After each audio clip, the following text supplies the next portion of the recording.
you will make a better day, just you and me.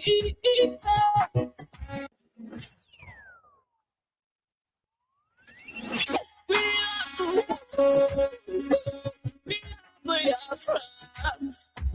We are the one make a better day, so let's start giving. The choice we make it, we're setting our life. You will make a better day, just you and me. We are the one. We are friends. We are the ones to make a brighter day, so let's start giving. There's a choice we'll make it. We'll save in our lives. Each show will make a better day, just you and me. Living up in Nigeria, we be your friend. And they carry our money into area. If we don't trouble, all I want to let them know it's what's up. Two problem is on our side. Everybody will want trouble, come side. And that was an Azukilishi. Them leave us for water, but chop on the machine. I make it put our hands together so that we can fight them together. We are friends. We are the ones to make a better day, so let's start giving. The choice we make it, we're setting our life. Issue will make a better day, just you and me. We are the ones. We are friends. We are the ones to make a brighter day, so let's start giving. There's a choice we'll make it. We'll step in our lives. Each show will make a better day, just you and me. Don't be so the matters about me as I take my time and sing reality. People jump they hustle, they muscle. Why some people they can't ever move? All we need is a great nation, which is just right in our world today. All we need is to be free, freedom to enjoy our nationality. Which is nice thing and something I used to talk about. Shine as a talk and so you go understand that. You go and feel that is my backbone forever. If you like it, make it higher, just smoke by the journal. We are friends. We are the one to make a brighter day, so let's start giving. The choice we make it, we're selling our life. Issue will make a better day, just you and me. We are the one. We are friends. We are the ones to make a better day, so let's start giving. The choice to make it, we're saving our life. Issue will make a better day, just you and me.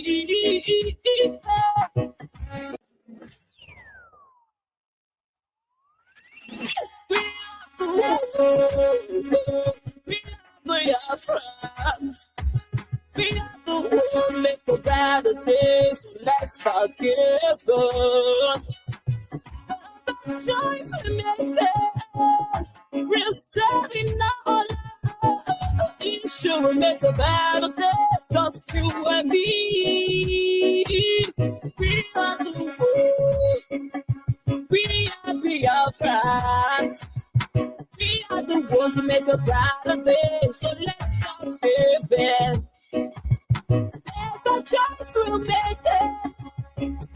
We'll save in our lives. Each show will make a better day, just you and me. Living up in Nigeria, we be your friend. And they carry our money into area. If we don't trouble, all I want to let them know it's what's up. Two problem is on our side. Everybody will want trouble, come side. And that Hausa na Zukilishi. Them leave us for water, go chop on the machine. I make it put our hands together so that we can fight the time together. We are friends. We have to make a better day, so let's start giving. But the choice we make, we're serving our life. It should make a better day, just you and me. We are the world.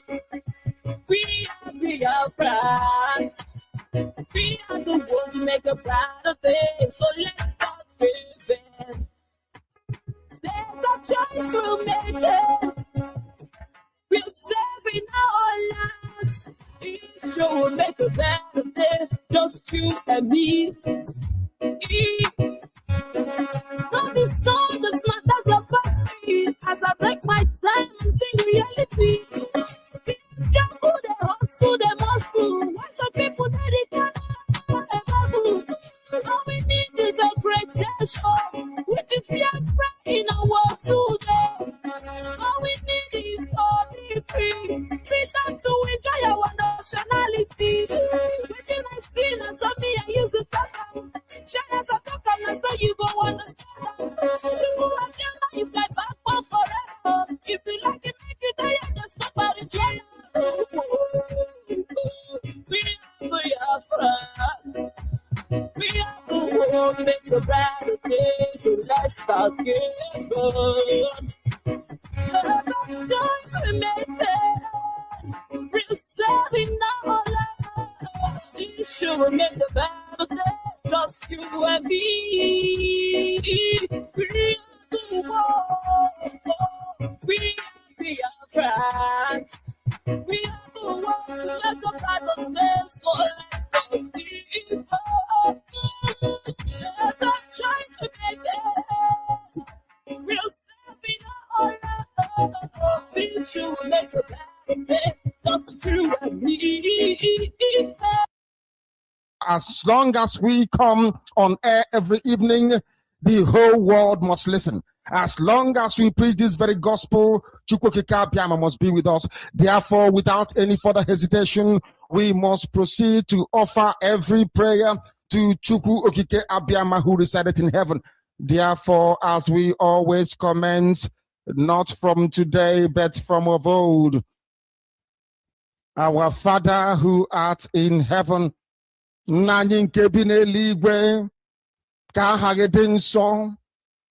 that your name may be hallowed by men, that we may bow at the mention of it, that we may offer every glory unto thee, that we may offer you every adoration and adulation, because there is none like thee. You fight our battles for us. Every blessed day you demonstrate through your kindness and your everlasting mercy that you are our Lord, our God, and our Creator. This evening we offer these your children unto thee all over this very planet that you created. They are listening across the entire 24 time zones on this very planet where they inhabit. They are listening to your gospel this very evening, this gospel of redemption, a gospel of hope, a gospel of restoration, a gospel of renewal, this very gospel of freedom, this very gospel of emancipation as only you ordained. That this very gospel must be preached, that mankind may be set free from the eternal damnation of the creation of the British. My goodness me, I want to remain in the spirit, because we must worship heaven. We answer your name, O Lord of hosts. Everything about us is designed to offer glory unto thee. We have atoned for our sins last year. This very year we have not only atoned for our sins, we have spilled, we have shed blood, they have shed our blood. We have let our sacrifice be made unto thee. Even on the 30th of August, as we are being felled by the bullets of the enemy, by the workers of iniquity and of darkness, we remain very strong today to beckon upon thee, to ask you for your mercy and for your grace, to ensure that your kingdom is restored upon the face of the earth, that you can bring your healing hand to bear upon the life of those of them that you created for one singular purpose, and that purpose alone, which is to worship you in truth and in every honesty. Is there any way that we have erred? Is there any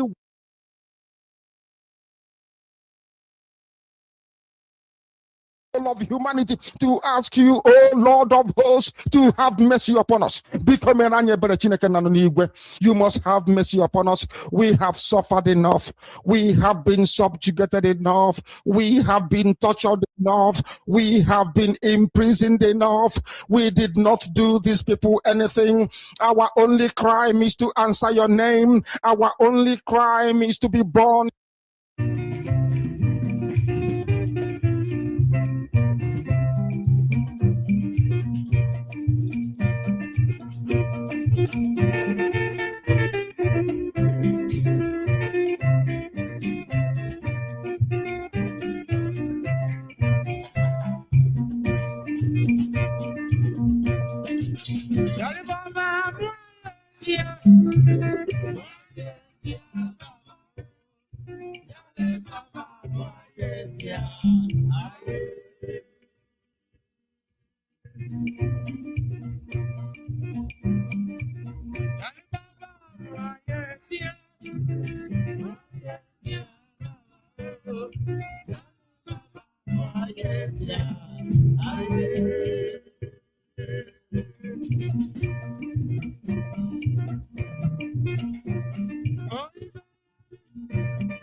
Good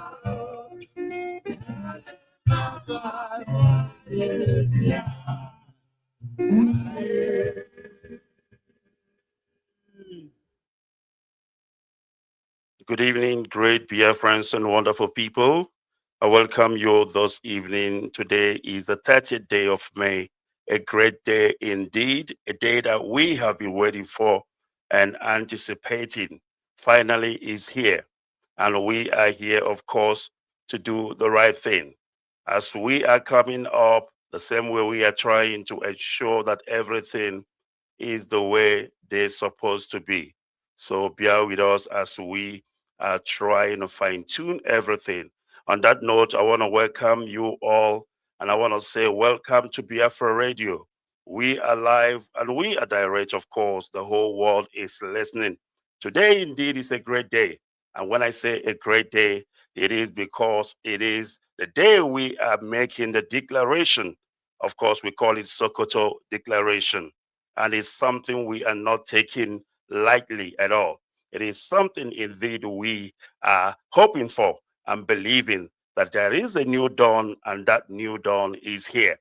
And of course, as you all know, that our friend, if I may call so, and our brother, because he is one of us, Mike Arnold, is also with us this evening to do justice, of course, to this declaration. And very soon I'm going to bring him up to you, and of course he will join us and then introduce himself. And of course I have other people who are joining me this evening, and of course I'm going to bring each and every one of them up to introduce themselves. Very, very important. But before I start, I want to thank you all for joining us, and as you are joining, please try as much as you can to share this broadcast on all platforms. Invite your friends, because humanity needs to listen to us this evening. All right, without wasting time, let me go to our brother Mike Arnold just to confirm if he can hear me. Good evening, Mike. From here, can you hear me? Good morning from here. Yes, sir. All right, Mike can hear me. And then, of course, you are welcome to Biafra Radio. And very soon I'm going to give you the platform. But before I do that, let me just introduce, or rather allow the people who have joined us so far to introduce themselves. I have Maxwell Dede. Mr. Maxwell, you're welcome to Biafra Radio. Please, if you can introduce yourself quickly so that we can go on as fast as possible. Mike have another engagement, and we don't want to keep him long. Maxwell, if you can hear me, can you introduce yourself?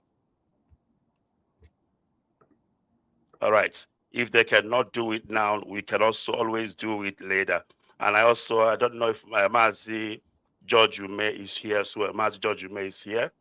And I will bring him up also to introduce himself as well. All right. I have also Charles Demuzo. A lot of people I have here. And please, please, please, I will crave for your indulgence, because our guest, Mr. Arnold, have another engagement. I will allow him to come up and do the needful. I will allow him to come up and do what he has to do. As soon as he is done, then of course I will bring everybody up to introduce themselves. So I crave for your indulgence because of time factor. Mike, the whole world is listening, and the floor is all yours. Please go ahead. Thank you. Good morning. I'm going to jump right into it, and this is a direct recitation. The SOKOTO Declaration, a call to rise up and free the land known as Nigeria, declared today, May 30, 2026, jointly issued by Mazi Nnamdi Okwu-Kanu and Earthshaker Mike Arnold. We come from different worlds. One of us, Mazi Nnamdi Okwu-Kanu, was born to be in Biafra as a Biafran, and now sits in a prison cell built to silence him. The other, Mike Arnold, was born in the United States of America, where this declaration is being delivered, and has crisscrossed the ocean 16 times because what he saw here would not let him leave. We did not walk the same road, yet we have arrived at the same conviction. Today, we speak as one to every person of conscience on this land, every tribe, every region, every faith. We share one enemy and one future. When darkness covers a people, when truth tellers are jailed, when government's full-time work is hiding mass graves, that is the hour when boldly speaking truth can topple tyrants and set the people free. That hour is now. It is time to rise. The hour demands it. The scale of suffering is staggering. Hundreds of thousands killed in recent decades alone. Millions displaced from their ancestral homes. This darkness has many faces. The historical legacy of jihadist conquest, Boko Haram, ISIS affiliates, armed Fulani militias, lobbyists in Washington, and tyrants in Aso Rock who enriched themselves while denying the dead. By 1900, the SOKOTO Caliphate was among the largest slave societies in modern history. The genocidal Biafra-Nigeria War claimed some 3.6 million lives, according to official estimates, with Irish missionaries putting the figure closer to 5 million. Many through starvation. Since 2009, credible reports document more than 180,000 deaths, more than 19,000 churches burned or destroyed, and the displacement of as many as 10 to 12 million people from their ancestral homes. Children grow up in squalid camps the regime denies exist, surrounded by the ideology that murdered their parents. This is not farmer-herder conflict, not climate change, not a misunderstanding. This is conquest, one of the longest patterns of targeted violence and displacement in modern history. It ends now. This violence is not inevitable. It is the result of choices that can be confronted and reversed by the sovereign will of the people. We hold these truths. Every human being on this land, every tribe, every tongue, every faith is made in the image of God and possesses inherent dignity and the right to life, liberty, and self-determination. Every person has the right to live in peace in the homes of their fathers.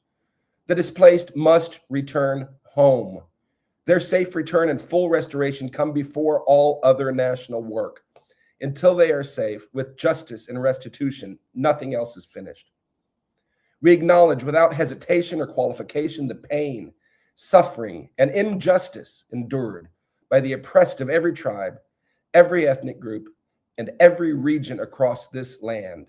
No community holds a monopoly on grief. From north to south, east to west, millions have borne the weight of violence, corruption, neglect, and broken promises. Their blood, their tears, and their stolen futures cry out for justice just the same. They too are entitled to freedom, dignity, and security, no less than any Biafran, no less than any Nigerian. We do not seek liberty for one people alone, but for all who suffer under injustice. The society we demand is one rooted in freedom, equity, justice, fairness, and the uncompromising supremacy of the rule of law. These ideals are not optional. They are irreducible, non-negotiable, and the minimum standard we demand from those who govern and from ourselves. A government is legitimate only with the consent of the governed. When it arms killers, bulldozes camps of displaced citizens, and pays foreign press agents to deny mass graves, it has lost the right to govern. Self-determination is not a crime. It is fundamental, inalienable right enshrined in the supreme law of the land and in binding international instruments solemnly ratified by Nigeria herself. Nigeria's constitution, the apex legal instrument of the federal republic, declares in unambiguous terms that sovereignty and power belong to the people, not to any cabal looted and rigged its way to Abuja. Beneath the Constitution sits the African Charter on Human Rights, Human and People's Rights, which occupies the second highest position in the hierarchy of Nigerian law. What makes this even more damning is an innocuous but explosive provision in Nigeria's own Terrorism Prevention and Prohibition Act of 2022. Section 2, subsection 3F expressly provides that any act which constitutes a breach of the African Charter on Human and People's Rights is, by that very fact, an act of terrorism under Nigerian law. Let the world hear this clearly. Article 20 of the African Charter guarantees the right to self-determination. And the continued systematic violation of this right against Biafrans and all other Nigerians, including the persecution and imprisonment of Mazi Nnamdi Kanu, places the Nigerian state in direct self-inflicted violation of its own anti-terrorism legislation. The regime that accuses others of terrorism is itself culpable of inflicting terrorist acts upon a people peacefully demanding their God-given and constitutionally protected. A free vote is not violence. Speaking truth is not terrorism. It is the denial of these rights that constitutes the real terrorism. No ideology that demands death for words, death for faith, or death for tribe has any claim on the future of this land or any other. The wealth under this ground belongs to the people who live on it. Every barrel taken under cover of massacre is theft. Every kilogram of ore dug from under the homes of the displaced is soaked in innocent blood. Every dollar that flows to foreign accounts while children starve is theft. No one is coming to save us. No outside power will hand us our freedom. No foreign capital will grant our wishes. Waiting for rescue is colonial thinking, a habit of the chained mind. The world may help. It may not. We do not wait. Power is never given. It is built. It is taken. The cost. Freedom is not free. It never has been. It will not be now. Those who broke the chains of apartheid did not do it by waiting. Those who faced dogs and hoses in Birmingham did not do it by hoping. Those who walked to the sea at Dundee did not do it by asking permission. They counted the cost. Many paid it. The world changed. Now is the hour for this land. How we fight determines what we build. We do not call for violence or vengeance. We do not call for chaos. We reject the methods of those we oppose because no true freedom has ever been won with unjust hands. But we are not pacifists. Every people has the God-given right to defend its life, protect its families, secure its communities with overwhelming lethal force if the moment demands it. We affirm that right without apology and without condition. Peace is not passivity. Peace is strength under restraint. We reject not force, but unjust aggression. We refuse revenge that poisons every cause it enters. There's a wide line between defending the living and becoming what we oppose. Know that line, walk it, hold it. We call for courage to name evil in your village, your church, your mosque, your government, in your own thoughts when fear whispers silence is safer. We call for real unity. Every soul of conscience on this land suffers under the same darkness. Do not let it continue to divide. Stand together or fall apart alone. To our Biafran brothers and sisters, public infighting must end.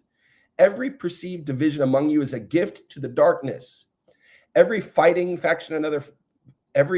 fighting another faction is doing the enemy's work for him. You were never each other's enemy. The cause is too great, the cost too high, the hour too late. Unite under one sense of purpose or risk surrendering the future you seek to build. We call for courageous, coordinated, disciplined, and unrelenting resistance. Peaceful where possible, defensive where necessary. In the streets, at the ballot box, in every international forum, in every courtroom that will hear the evidence, in every church and mosque silent too long, online and on the ground. Darkness rules by your silence and fear. Withdraw both. We call for the transformation of governance on this land. The people must assert their sovereign will through coordinated, disciplined, and unrelenting pressure.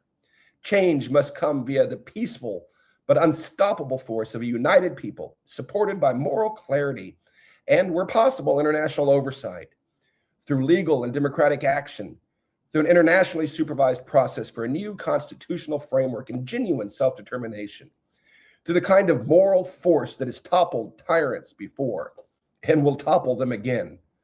We call on the world, every government, every faith, every human rights body, every person of conscience to stand with the people of this land, not with the evil regime, with its people. We understand we will not wait for you, and we will remember. Stand with us today or watch us rise without you. To those who hold power, history is watching, and it is not kind to those who choose the wrong side of it. Pharaohs do not win in the end. They never have. You know this. Behind the lobbyists and the propaganda and the billions stolen from the ground while your own people starve, you know this. To those in authority, history shows that no regime built on fear, division, and plunder endures forever. The path of repentance and reform remains open. Choose justice over power, accountability over impunity, and the healing of this land over its continued bleeding. This regime once put on the record, and I quote, "Starvation is a legitimate weapon of war, and we have every intention of using it. Only the methods have changed. The blockade became burned villages, bombs became bulldozers. The darkness continues." In Europe, the right side ended the Holocaust, wrote history books, and the world was forced to reckon. Here, the wrong side won, and the world has never reckoned with the millions murdered. That reckoning starts now. The question is not whether this land will be free. It will be free. The only question is, what will it cost? And who will answer for what was done? What freedom looks like. Whenever the people of this land have been free, wherever they have, in medicine, law, engineering, finance, the arts, among the most educated and entrepreneurial people on earth, they do not merely survive, they excel. But it is not happening here because darkness won't let them. Break it and watch what happens. The North, liberated from the grip of terror, its people free at last to build rather than conquer.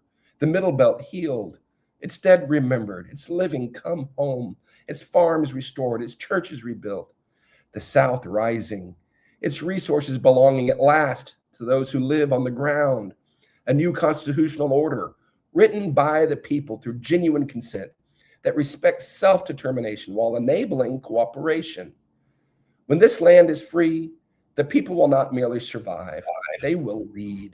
The benevolent giant of Africa, a multi-ethnic democracy rooted in peace, righteousness, and human dignity, putting $1 trillion of God-given wealth to work for its people and for the world. No longer a burden or a threat, a partner, a beacon to every people still waiting for their own long night to end.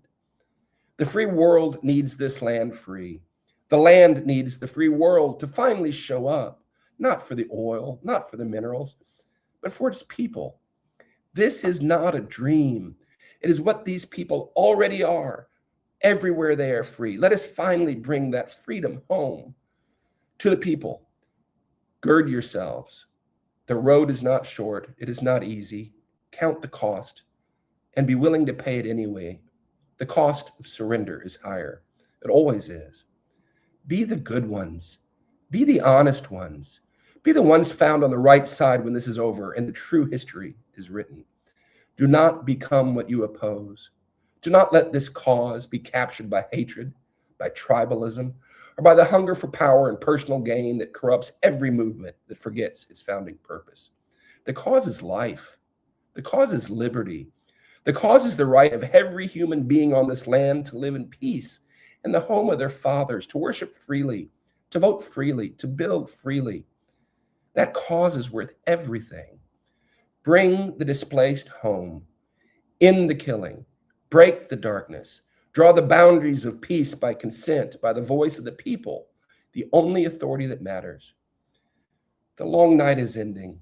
Let us stand together, not in hatred or narrow tribalism, but in defense of life, liberty, and the right of every human being to live in peace in their ancestral lands, to worship freely, and to build a future of dignity. May the God of Abraham, Isaac, Jacob, Arodi, Areli, and Eri, who delivered Israel from Pharaoh, grant us wisdom, courage, restraint, and unity to deliver his people once again. Very, very much. That was great. And of course, it is a message of hope. I must tell you, a message filled with, promises, something to look forward to the future.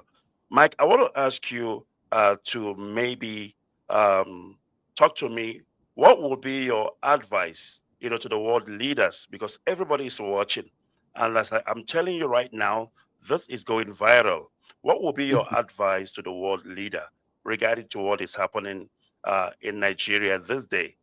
I mean, your message is full of hope, and it's a peaceful one indeed. We're not advocating for violence.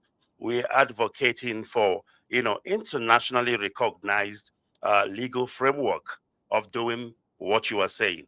So if you may, can you please talk to the world leaders, if by any chance they get to listen to this? What are you expecting from them? Look, there is no denying, the world knows, history shows that there is no place on earth that has been dumped on, looted, divided, subjugated, raped, abducted, enslaved, looted than the continent of Africa. In the 1800s, the European powers sat in Berlin and divided it up like a pie. Not one African was present, and they just marked out on the map who gets to loot and rape and extract and dump wherever they want. They divided it up, and it's been that ever since. The people, first of all, the world needs to know they tend to lump, there's Africans, there's so much diversity within Africa. Considering, for example, the one tribe, the Igbo in West Africa, compared to, say, as Somalians, is like comparing the Norwegians and the Sicilians in Europe. Just because they share a similar skin cone and a continent doesn't mean that they have any similarity. So there's such a tapestry, and there's beauty in every single part of it. And there's strength. There's so many resources. These people have never had a chance to, well, since Europe got involved, had a chance to show what they truly are and what they can be. And if you look through history, the Igbo people, I'll just use as an example because it's Remembrance Day, had bronzes, metal casting techniques far more sophisticated than Europe way earlier.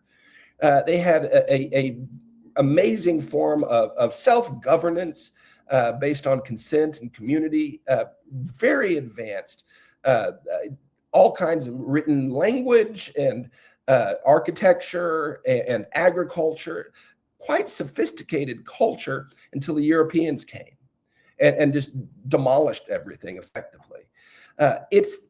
This has to end. There is no way the world can be a safe place or a just place for anybody as long as Africa has continued to be dumped on. Nigeria is the bellwether. It is the leader. And as goes Nigeria, so goes Africa. Nigeria today is at a crossroads, and this is unmistakable, and it is profound. It will either become a exporting giant of terror and darkness, or it'll become a beacon of light for the world. Everywhere that Nigerians settle around the world, everywhere they go, they rise to the top, and they do it with excellence. They do it with integrity. I'm blessed right now to be in a gathering of diaspora Nigerians in the United States. The most professional, sharp, and incredible yet humble, gracious, generous people you'll ever meet.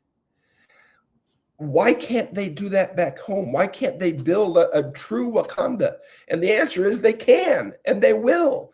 But this stranglehold has to be broken. This scourge of Islamic terror and extremism must be stopped. It is a cancer on the world. It is a cancer that's going to continue to spread. Nigeria has a trajectory that is unstoppable. It is the 6th largest nation on earth, on track to be the 3rd largest by 2050. It is mineral oil rich. It has so much going for it. It's going to be a dominant force in the world, and right now is being decided. Will that dominant force be darkness, or will it be light? And I stand today and call on every human of conscience in this world. Let's work together to make it a nation of light, a continent of light. It's possible. They want to do it. All we must do is let them decide, let them be themselves, get out of the way. uproot the garbage that we've sown into it for generations, help them heal, help them stand, and help them build, and the world will be a safer, better, and brighter place. Thank you very much for that, Mike. And also, I know so many people will be sitting out there saying, what does he know about Nigeria? Now, I know you've told me this before, how long you've been in Nigeria and how many times you've been over there. I want you to tell the world and show them, or rather let them understand your knowledge about that part of the world. Because you are talking not only what is written on the book, but you're talking out of experience. And I'm talking many years of experience. Please go ahead. Let the world understand your knowledge, your vast knowledge of that part of the world. Please go ahead. Thank you. Yeah. And first, I must say, I can only say that I believe God has called me for this time and place. I'm nobody special. I'm not a PhD. I'm just a guy. But God has called me there. And my first trip to Nigeria was in 2010, and I couldn't find it on a map before then. I didn't know the difference between Nigeria or Swaziland. It was just an African country. And I was like so many others who, they're just black, that couldn't distinguish or differentiate. And also the lie that's provably false, that they just kill each other, that's just what they do. That's not true. In fact, history shows that if you want to look at the statistics, the continent that does a much better job at killing each other is Europe. Exponentially more Europeans have been killed by other Europeans in the last century than Africans. They just do it more organized and civilly, just one battle that kills 100,000 people. So get that out of your head. They're not. This is not inborn. This is inflicted. I've been to Nigeria since 2010. I've been there 16 times, all over the country, in depth, and not as some journalist taking notes, but as a missionary on the ground, with the people, in the IDP camps, denied by the government. In the churches and the villages, in the communities stricken by genocide, even prisons, even a leper colony. And I've also, in the process, been blessed to connect with so many Nigerians and other African diaspora citizens here in the United States, connect with them and really see who they really are. And it's taken my breath away. It's a remarkable place, remarkable people. Historic injustice, generational injustice, and it's really not. I mean, just go and find a Nigerian diaspora community nearby and go meet them, and you'll see what I'm talking about. Now, in recent years, I've been called by God to dig into and try to tell the stories of the displaced, and that has taken me on a remarkable journey. I have met and spent considerable time and corresponded with former presidents, two of the most historic ones, General Gowan twice, and Goodluck Jonathan in his living room, governors, cabinet ministers, kings, senators, congressmen, across the board, highest and the lowest. And so I speak from experience. I speak from observation. I'm an educated man. I have a master's degree, and I have a long ago an investigative journalism background. So I dig, I research, I read. But what I'm saying, I believe, though, is self-evident. There's no secrets I've revealed here. There's no hidden knowledge. It's all public knowledge. It's all visible right on the surface if you just look past the lies, look past the spin, and look at the reality. I believe any human being will come to the same conclusions I've come to. Excellent. All right, Mike, I just have maybe one or two more questions before I let you go, because I know you still have other engagement. What I want to ask you, I want you to clarify this, or rather debunk. There has been this narrative that is being, pushed, even here in South Africa, even their media house.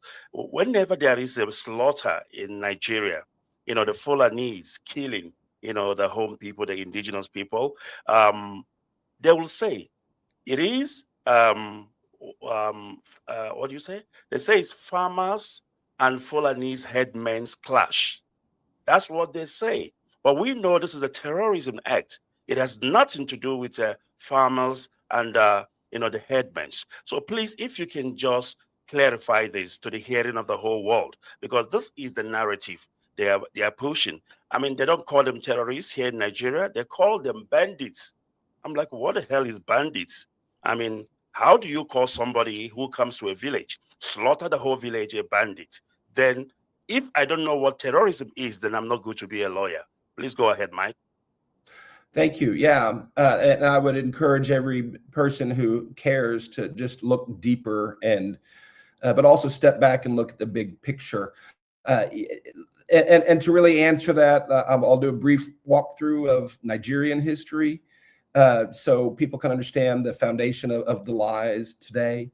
So when the British and the other Europeans carved up Africa like the Christmas turkey, each fighting for the juiciest part that they could rape and loot, the British got the area today we call Nigeria. It was never called that until the administrator's girlfriend gave it that name. But they found a diverse collection, and we call them tribes, but it was nations. These were sovereign nations. You had the Hausa, the Yoruba, the Igbo, and many others that self-governed just fine.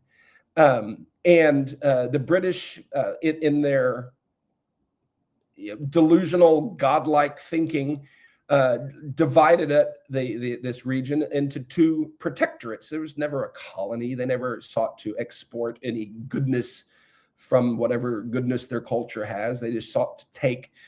And the North and the South is how they divided. The North, let's look at the history there. It was controlled, and still is, by a Dark Ages feudal radical Islamic caliphate. In 1804, a man named Usman Dan Fodio, a Fulani teacher, scholar, warrior, started this jihad. The numbers are hard to pin down because no one wants to tell the truth. But as many as 250,000 people were killed and died as a result of this jihad. Millions enslaved. In fact, in history, it stands as the single largest enslaver of Black Africans in history, actually capturing free Black people and making them and selling them as slaves. There's never been a greater source of that evil on this earth than the SOKOTO Caliphate. And it still trades in slaves today. At its peak, at least half its population, 2.5 million people, as many as 2.5 million people were slaves. That's what the caliphate is built on. That's what the ideology builds on. Usman Dan Fodio built this caliphate, at the time the largest pre-colonial empire in Africa, bigger than Pharaoh's Egypt by many measures, which you've never heard of. Gee, I wonder why. Dan Fodio specifically built it to fill the Islamic prophecy of the coming of the Mahdi. That's the Islamic jihad messiah that's going to have a base of operations, a launch pad, gather the black flags of the world, and then take over the world, a total global conquest jihad. That is Islamic theology, prophecy. And Dan Fodio built the caliphate for that purpose. The British found this brutal Sharia warlord North and a vibrant, friendly, egalitarian, entrepreneurial South. They used the South. They embraced English, Christianity, sipping tea at tea time. They do drive on the correct side of the road, so that's good. But the British found this, and the South became their friends. Specifically, the Igbo tribe in the Southeast became the agents of the empire. They were the ones that got the education and went around Nigeria and helped run the machinery of the empire. Along the way, in the early 1900s, for administrative efficiency, for extraction efficiency, the British lumped all these formerly independent nations and people groups together in one protectorate, and the administrator's girlfriend said, hey, let's call it Nigeria. And that's where the nation of Nigeria came from. Fast forward 1950s, two things happened. One, the British were in the strategic downsizing of this, on paper, giving these nations independence. They never let go of the extraction. But something else happened. Oil was found in the Southeast, one of the largest oil reserves on earth. And the people that were the friends of the British sat on top of it. But the problem was they were entrepreneurial. The problem was they would process this stuff. They would rise. They truly could be today if they were left alone. You see Wakanda, they could be a Wakanda. They have that potential. But the British didn't want that. They wanted cheap oil. So at independence, and this is fully historic fact, they gave control to the Caliphate North. They made sure that it maintained control. They're enforcers. And that was in 1960. And it was bad. It was brutal. It was unfair. The Igbo, the Southeast, to express themselves, sought some independence, sought some, hey, let's make this a loose federation. Let's just do our own thing and work together where we can. That was rejected until 1966. The Caliphate-led North did a pogrom and killed tens of thousands of these Igbo that were stationed around the country working for the British. They massacred tens of thousands, about half of them children. Not in many cases, the federal military stood and watched. In many cases, they participated. It was a bloody pogrom. What the Igbo had no other option. They retreated. Millions retreated back to their fatherlands. And ultimately, when they could not get recognition, they could not get a voice, they could not get any peace, they declared independence. The British had a choice. Do we stay with our friends who speak our language, who worship our God, who have run our machinery and embrace our education and our culture? Do we back those people that sit on top of the oil?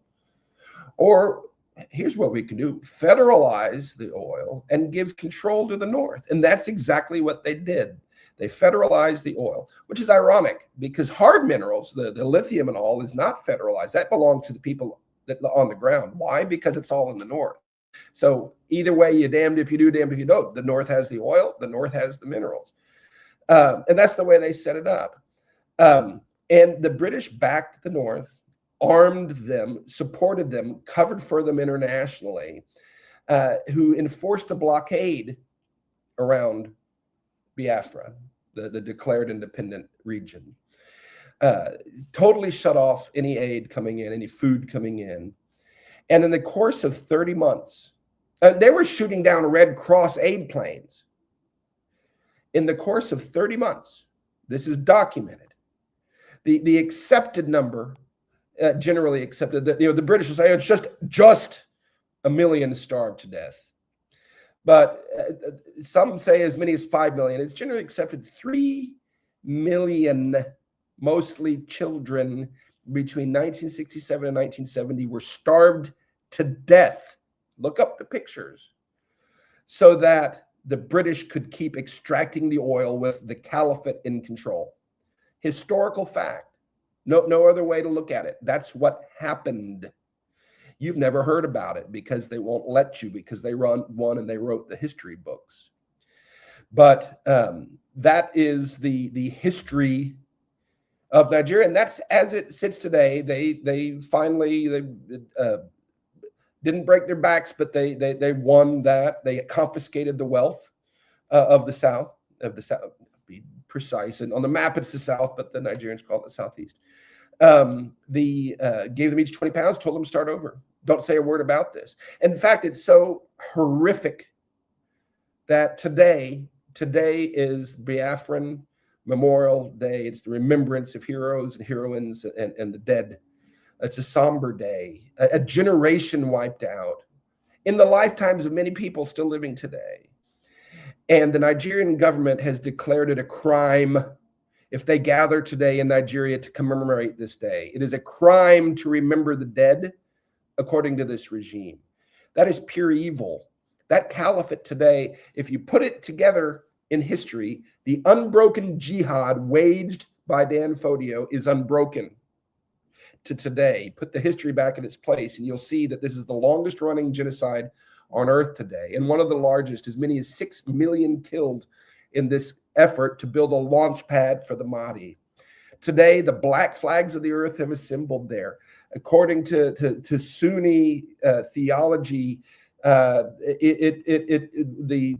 likely and the most obvious interpretation, this is the only place on earth today that the Mahdi can come from, the final global jihad. And it's pretty evident that that's why they're gathered there. That's why they're purging not only Christians, but the Muslims who won't join them. These people need to be remembered and honored as well. The statistics show about 120,000 Christians killed, about 60,000 Muslims.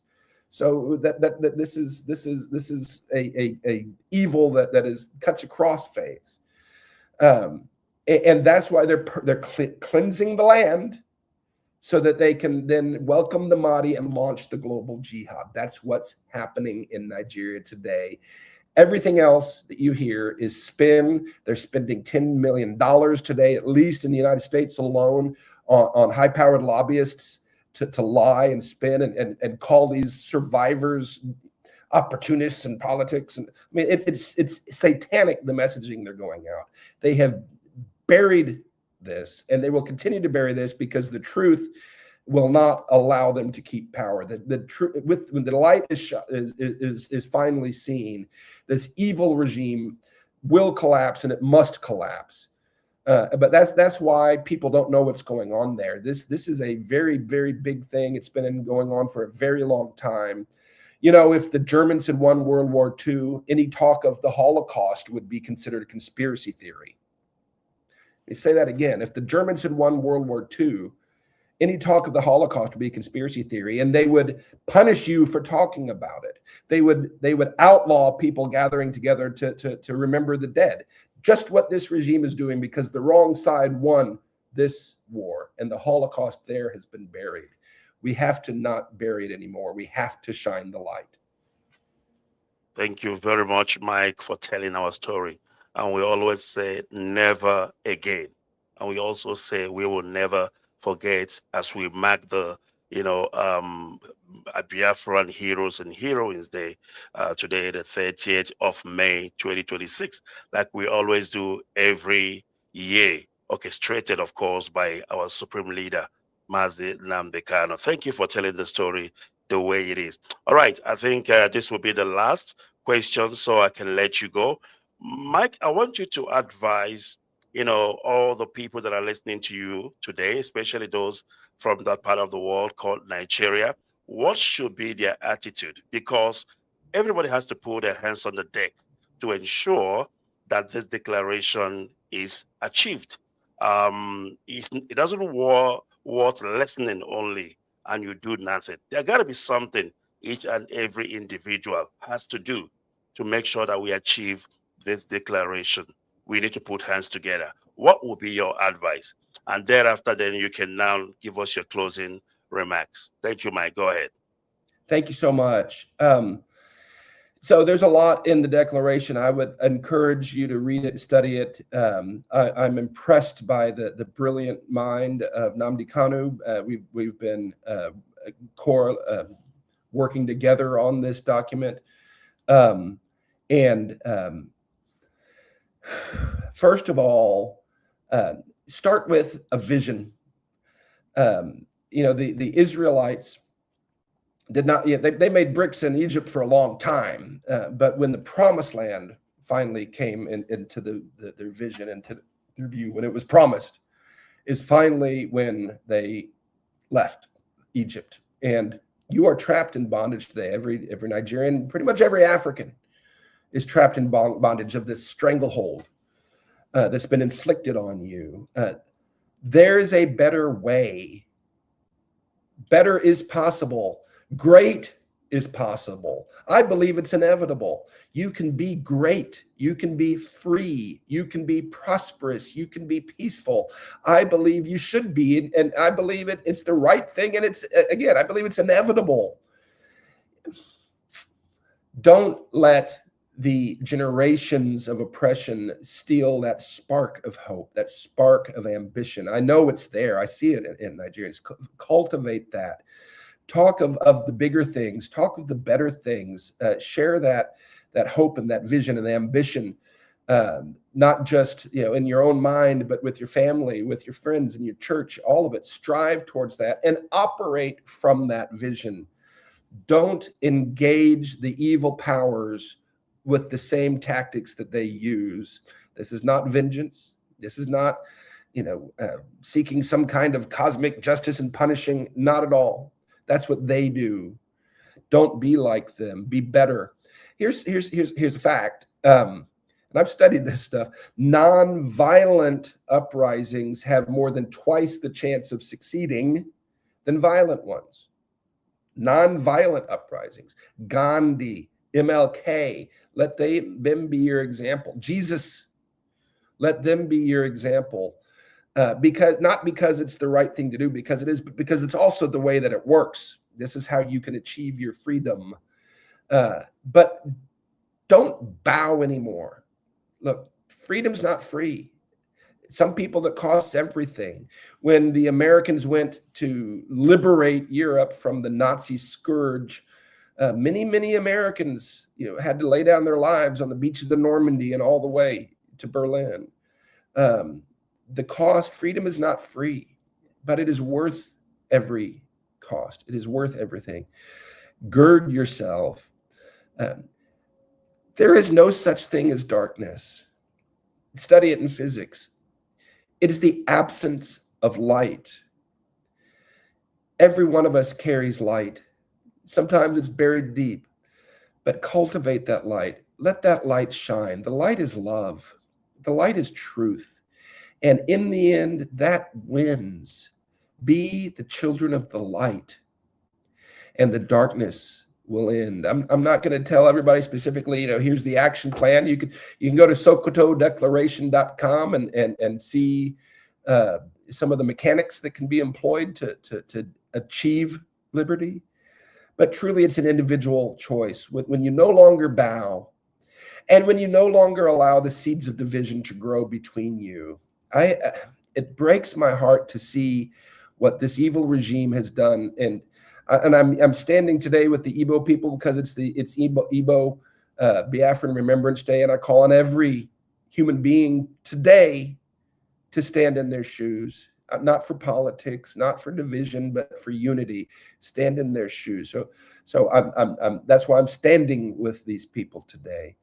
But to see in the United States, we wrestled with and we largely beat the scourge of racism. In Nigeria, they divide by tribe. And it pains me to see the hatred thrown around tribe to tribe. And there's no place for that. That is how they keep you down. There is goodness in every person. There's goodness in every tribe. And there's flaws and bad things, no doubt about it. But build on the goodness. Build on the goodness. Build something together. Stand together. Stop saying, oh, they're Igbo. Oh, they're Yoruba. Oh, they're Hausa. Oh, they're Fulani. They're human beings. They're human beings. And I believe deep inside, all yearn for the same thing. They yearn for peace and freedom and respect. Behave that way. Honor that among each other. And that's the thing this government, that's the thing the darkness fears the most is unity. Stop reacting the way you've been programmed to react, the colonial thinking and the divided thinking. Please pray, get on your knees, whoever you pray to, open your eyes and stand up. Stop bowing. Stop settling for less. Stop settling for okay.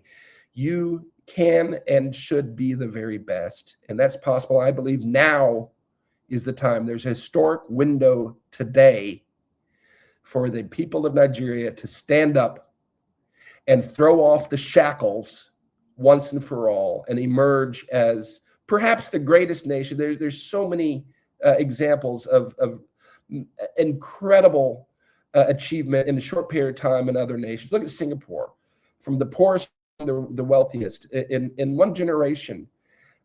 I believe that's the potential and the destiny of the land we call Nigeria today.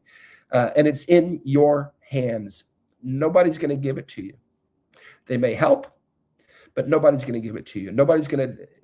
People in power will only ever make you bow. They will never let you stand up on your own. Up to you. But when you stand up, I believe the good people of the world, the good governments of this world, all the righteous of the world will see your cause. They will see your excellence and they will rally to your support. But it starts with you. Stand up. Stop bowing. Be the light. Be the peacemaker. Be the bridge builder. And as much as it's in your power, work to live in peace and love your neighbor. And you will rise across the time. Thank you. Thank you so much, Mike. And of course, we thank you for coming through this evening. And I must tell you personally, I see this document as a great work. And of course, like I said earlier, it is a document filled with hope, as we march along this rough path. Biafrans appreciate you. And we want to say thank you very much for coming. Remain blessed. Thank you. God bless you. I pray you have a meaningful and fulfilling Memorial Day today. I stand with you today. I call on all human beings to stand with today. Today, we are all Biafran. God bless. Absolutely. Absolutely. Thank you so much. And of course, that was Mike Arnold. I mean, he does not need any introduction. All of you knows him. You follow him on Facebook. He is doing a great work to ensure that peace reigns, to ensure that those who have been trapped in that contraption called Nigeria regain their freedom. All right. It is still Biafra Radio, and we are live. We are direct. I have so many guests, so many beautiful faces that I've never seen before, but I'm going to know them today. And I do apologize for not introducing you earlier.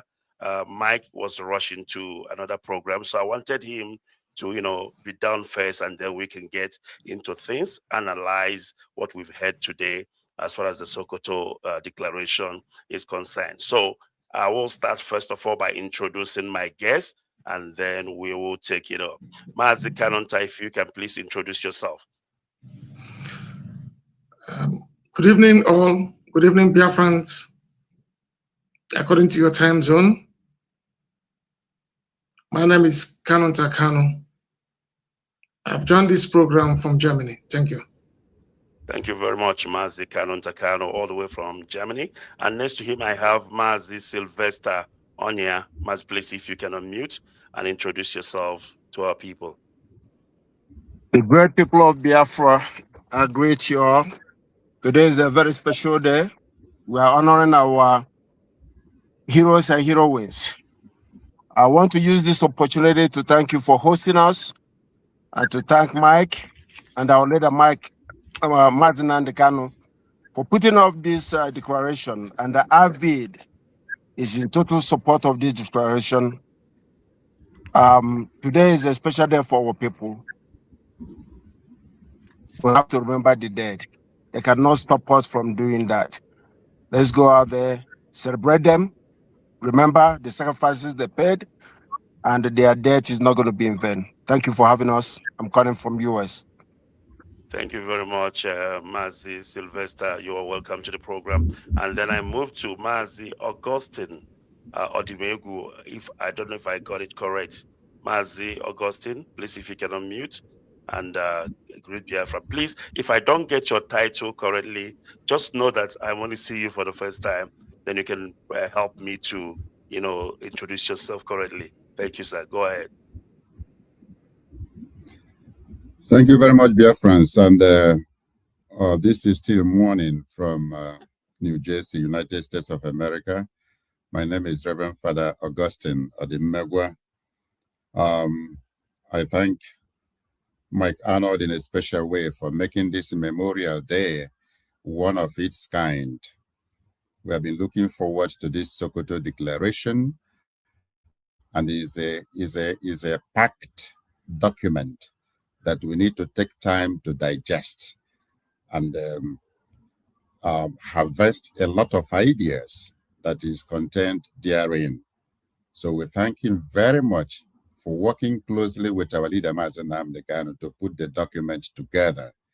Our responsibility is to take it a step further by implementing most of what they have suggested in that document in practical terms.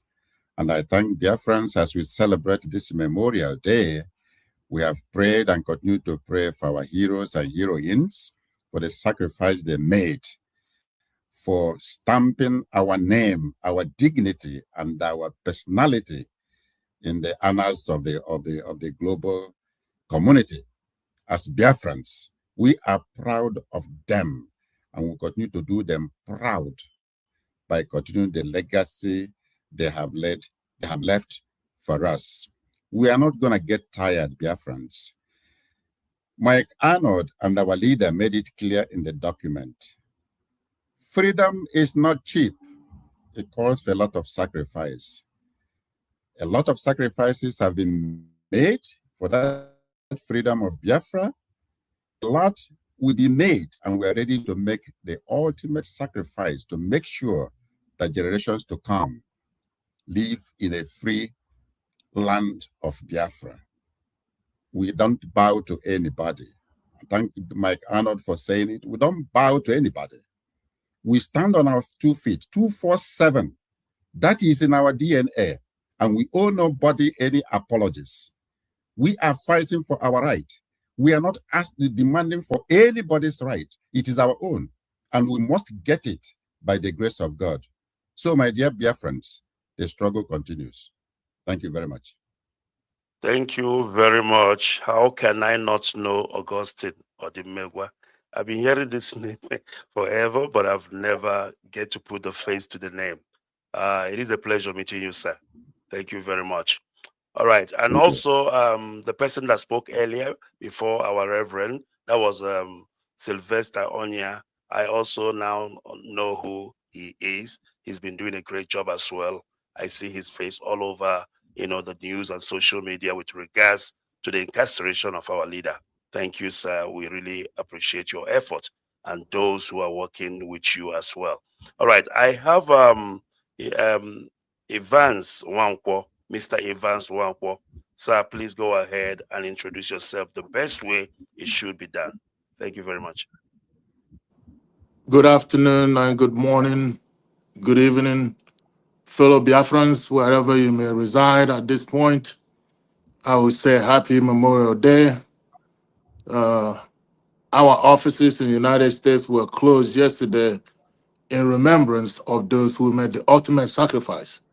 And I wanted to be able to extend greetings to all our people and to extend a special thank you to our brother, Mike Arnold, who has spoken so eloquently and so factfully about the events of history and events of today. Certain things are very clear that there's no real human being, and I say real human being, that will look at what's happening in Nigeria and will not condemn that with every sincerity and the highest level of conviction that that is wrong and must be stopped. And you know that if the oppressor never feel pressure, there's no reason for them to change their course. So individually and collectively, we must seek a way to bring a certain type of pressure to the status quo. The world is one. We are in one world. And it's about time the leaders of the globe recognize that. When you study what's happening currently, and even in the recent past, you will realize that no country is alone. When your neighbor's house is on fire and you ignore to help because it does not concern you, well, soon enough, that fire will reach your house and there will be nobody to help you. So while I call on the global leaders to pay attention to what's happening in Nigeria and offer some help, I do that because I know it's the right thing to do. It's the right thing to do for the people of Biafra, and is also the right thing to do for the global community. My name is Evans Swankwo. I am the president of Ambassador for Self-Determination, and all we do is to try to offer our help to make sure that the world lives in freedom. Thank you. Thank you so much. Thank you, sir. And it is a pleasure to have you on this program. I will then move over to Mazi Maswell Dede. Please, if you can hear me, Mazi Maswell, unmute yourself and greet Biafrans.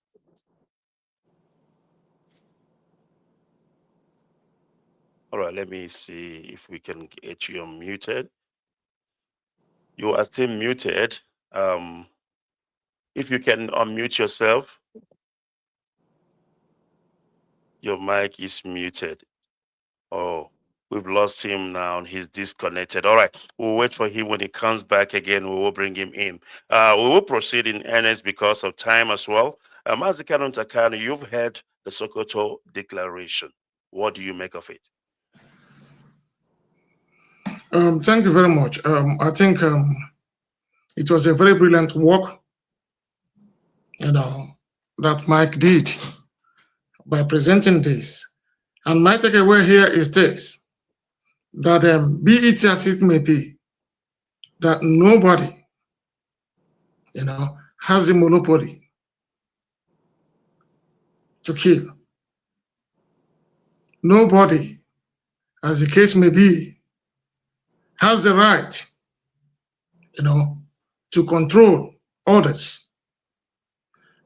And as it may be as well, that these people, be it the way it is, that the government should listen to the people and know what the people want. That Nigeria is not working, Nigeria has failed, Nigeria has disappointed everybody, and Nigeria will continue to disappoint people. Because as long as I know that many people have been killed in this process, if you go from north to south, south to east, you see that millions have borne that weight of violence, corruption and neglect, and the broken promises. And the blood of these people, their tears and their stolen future, cries out for justice, just the same, like Biafrans are crying. So the government of Nigeria cannot turn their back and think that they can always achieve everything they want through force. Force has never worked where Biafrans are. And force is not going to work today. It's not going to work tomorrow. It's not going to work in the future. The earlier they listen and give us referendum and discuss the issue of Biafra wherever they want, be it in their Senate, be it in the House of Reps, that is the only time they will achieve a true peace. I know that today is a very difficult day for most of us.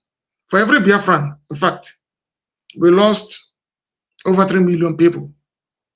And that's the people we are remembering today. Without the great sacrifices these people made, we wouldn't have been here today. And it was very, very clear. All they wanted was just to extinguish the whole of Biafrans. That was their dream. Just like the former head of state, Yakubu Gowon was ranting the other day, talking nonsense. How can somebody who claimed to be a president all of a sudden will come up and say he had a malaria when he signed the Buri Accord?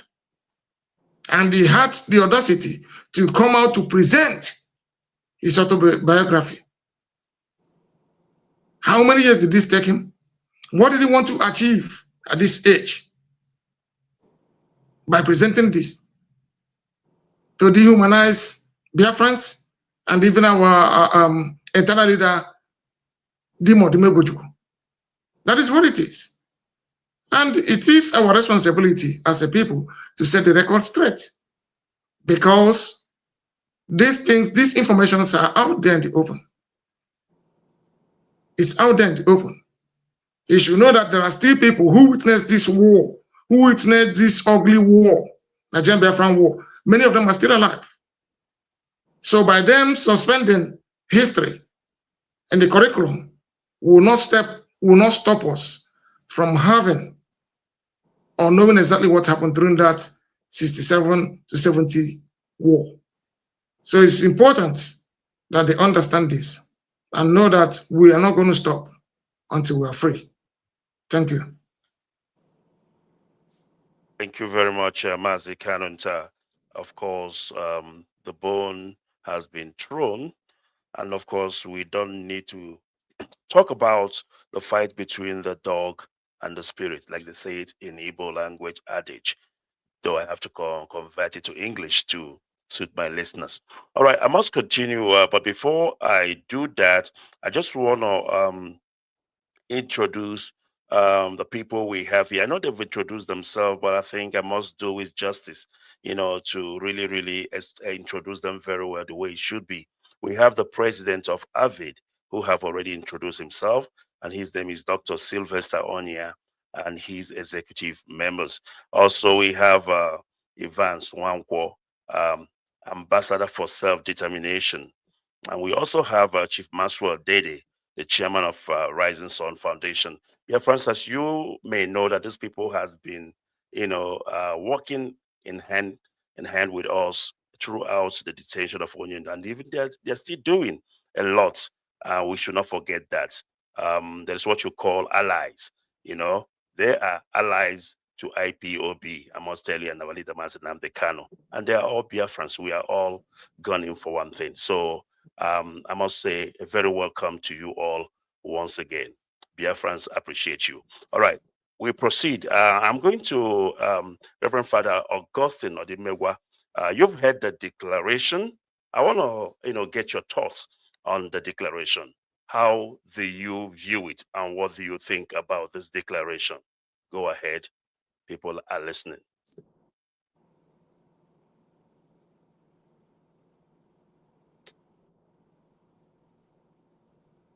All right. I don't know if I'm hearing you, sir. Augustine, can you hear me, sir? Hello? Hello? There you go. Yes, Yes, I can hear you right now. I think I was on. Go ahead, sir. Good. I believe you are Barrister Iyke Chukwunora, right? Yes, I am, sir. Okay, thank you very much, because I hear so much of you on Radio Biafra. We've been hearing so much of each other, but we haven't met before. I know, I've just seen your face for the first time. Thank you very much. Thank you, sir. It's a pleasure having you. Go ahead, sir. It's my pleasure. Thank you. That document, SOKOTO Declaration, honestly, is pregnant with a lot of issues that need to be kind of dissected. A lot is a complete package, and it was done by brilliant brains, like Arnold and Nnamdi Kanu together. Therefore, it's not something that we can just pick up and then begin to analyze and understand. Definitely, we need to do a lot of homework. But from the much we have heard today from Mike Arnold, the major key element there is this: the theory of nonviolence. Some of us are in this struggle because of that foundational practice of nonviolence, because that has characterized a lot of heroic freedom fighters in the world, beginning with our Lord Jesus Christ. He was a nonviolent man. Even when his disciple Peter drew the sword and tried to cut off somebody's head, he said, put your sword in this shit. Martin Luther King, nonviolence. Nelson Mandela, nonviolence. Mahatma Gandhi, nonviolence. These are the great names we have in history. Whenever you mention their names, you respect them. And Mazen Nnamdi Kanu has fallen in that category. We fought the first war for our freedom through arms struggle. It cost us so much. It wasn't a mistake. It was a necessity that needed to be implemented at that point in time. We don't blame them. Rather, we respect them because they did what they needed to do in order for us to survive. We are in the 21st century. In the 21st century, nonviolence speaks louder than armed struggle. And that is why we are part of it. And that is why the world is listening to us. Because what are we saying? We are saying self-determination, referendum is, and self-determination, you cannot fault it, is a natural phenomenon. Anybody you want to kick, the person will react unconsciously. If you want to kill me, I will react in self-defense. Self-determination. So we cannot fault this process of nonviolence towards actualization of our freedom. And that is why we are hammering across the globe. What are we doing wrong? All we are saying is we want to survive as a people. It's not asking for too much. It's not asking for too much.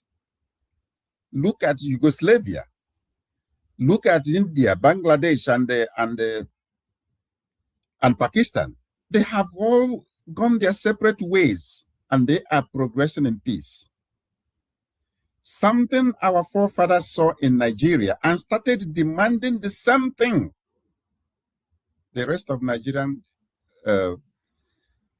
ethnic groups did not see it, including the one that my brother just mentioned, Gowon. They did not see it.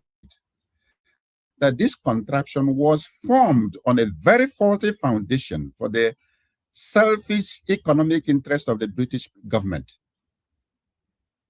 You are bringing people of divergent ideologies to live together. How is it going to work? I don't understand your language, you don't understand mine. I don't understand your culture, you don't understand mine. We have little or nothing in common. How can we coexist? And if it is going to work, we have tried it for over 100 years. And the document says after 100 years, if any of the groups want to separate, you are free to do so. That document expired in 2014. Until date, it has not worked. Catholic Church is known for its dogmatic position on certain things, but they have a provision for a marriage that does not work. They have a provision for it, that you can go your separate ways through a due process. And in this case, Biafrans want to go their separate way through a due process that is globally accepted. Non-violence, self-determination, referendum. Biafrans want to go their separate way. What is wrong with it? What is, for goodness sake, what is wrong with it? If this thing had been, if our brothers and our neighbors, go on them, Awolowo them, if they had understood the position of the foresight that Odumegwu Ojukwu had, we could not be in this mess we are in today. Look at the number of people dying every day. On the 27th of this month, we celebrated Children's Day. Guess what? More than 100 children are languishing in the forests in the hands of their kidnappers, the Fulani jihadists. And the parents are crying and nobody is listening to them. It is so disheartening what is going on in Nigeria. And we are calling to the global community. We're asking the global community, especially the American government, a stitch in time saves 9. If we continue to do the same thing all over and all over and all over again, expecting a different result, it's not going to happen. The longer we wait in this contraption called Nigeria, the more misery and pain and death is being caused to the inhabitants. And that's what we're asking and agitating for as we celebrate the sacrifices made by our forefathers and foremothers who had the foresight to know that this Nigeria cannot work because of the faulty foundation. If a house is built on a faulty foundation, it doesn't matter the number of skyscrapers you want to build on it, it's not going to stand. Destroy it, demolish it, and they restart the foundation. Very, very important. We're asking the global community, the pain, the misery, the agony, the crying in Nigeria is too much. It's too much. Please, whatever the global community can do, let them do it. Our people saw tomorrow. Mazen Namdekan saw tomorrow. He's a whistleblower to the genocide going on in Nigeria today, as far back as 2012. What is his reward? Incarceration, permanent incarceration. Doesn't make sense. Meanwhile, terrorists are walking around with AK-47 today vividly. Nobody is harassing them. Rather, the government is whining and dining with them and negotiating with them. How could that happen? How could that happen in the 21st century? And so, on a day like this, we are appealing to the conscience of the global community. Beginning with AU, United Nations. America is the beacon of democracy. Democracy is not by force. If it's not working in Nigeria because of the nature of the contraption, why don't we demand for the disintegration of the country in a very peaceful way? Let people go. Sometimes it is better to relate from a distance than to be close and never see yourselves eye to eye. And so I continue to encourage Biafrans. The document is loaded. We need to take time to digest it. But a lot of things that are there, we want Biafrans to come together as a body in what we are. All these disintegration and the character assassination and all that, it's not going to help us. Rather, it's going to prolong our problem.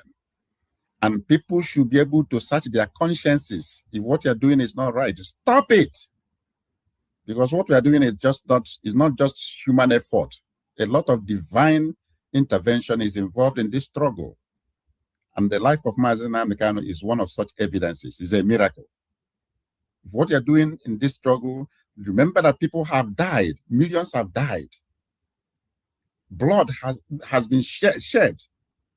So whatever you are doing in this struggle and you feel that your conscience is not right, stop it and redress your steps so that we can fight together as a people and then gain the freedom, if not for us, for generations to come. Just as those our heroes and heroines have done. They sacrificed their lives for us to see today. It is also our obligation to sacrifice our convenience, our time, our treasure, everything we can afford for the children of tomorrow, for the next generation. God bless us. Thank you very much, Reverend. And of course, we welcome that. All right, before I go to the next speaker, let me ask Mr. Maxwell Dede, Chief Maxwell Dede, I beg your pardon, of course, to introduce himself. He's been having a bit of issue with network. Maxwell Dede, please, if you can, introduce yourself, sir. Thank you, Barrister. Thank you so much. My name is Maxwell Dede. Maxwell Dede, please, if you can, introduce yourself, sir. Thank you, Barrister. Thank you so much. My name is Maxwell Dede. Yes, check if your device is on. All right, it's fine now. I think I fixed it. Yes, sir, thank go you, ahead. Barrister. Thank you so much. And happy Memorial Day to everybody and all Biafrans. Thank you. I appreciate Mike Arnold for his solidarity and advocacy for our people. He eloquently spoke on the historical perspective to our struggle.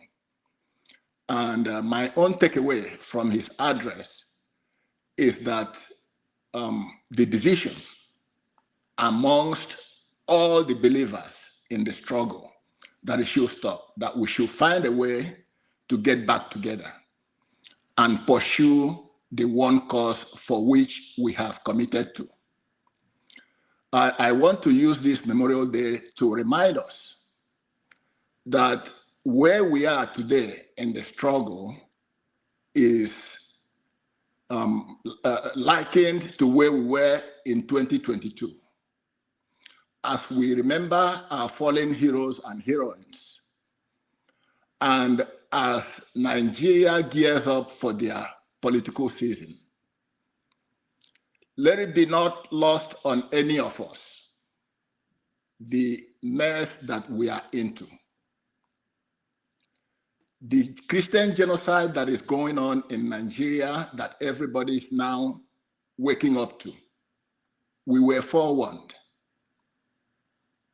over and over again by our leader, Onyendumazi Nnamdi Kanu, who I term to be the original whistleblower. And what did he get for his truth and prophecy? What he got was imprisonment under a non-existent law. As we gallivant all over the country, getting ready for yet another election, I want to remind us that our problem is foundational and fundamental. How can you conduct an election based on fraudulent constitution? Which constitution the American Congress has recommended to us that Sharia and the anti-defamation law should be excised from that constitution. A constitution that says we the people, whereas it was not we the people that made it. That is the constitution under which whoever wins this election is going to be sworn in.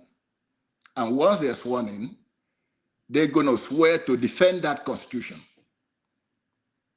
So I would like to advise us that it would be a more worthy cause for us to insist on the release of our leader, because an election is a debate about the future. It behoves all of us to search our conscience and try to see whether this election is all about our collective future, when the person that embodies the hopes and aspirations of majority of the Nigerian people is locked away. He should be released to be part of this conversation about the future. I commend highly Mike Arnold for the risk that he has taken on behalf of our people.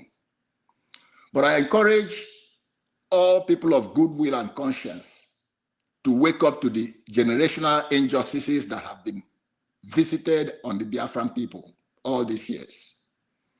As they go into this election, I want us to remember the people we are agitating against. They don't operate in election circles. They operate in generational perspective. They don't deal with just one election cycle.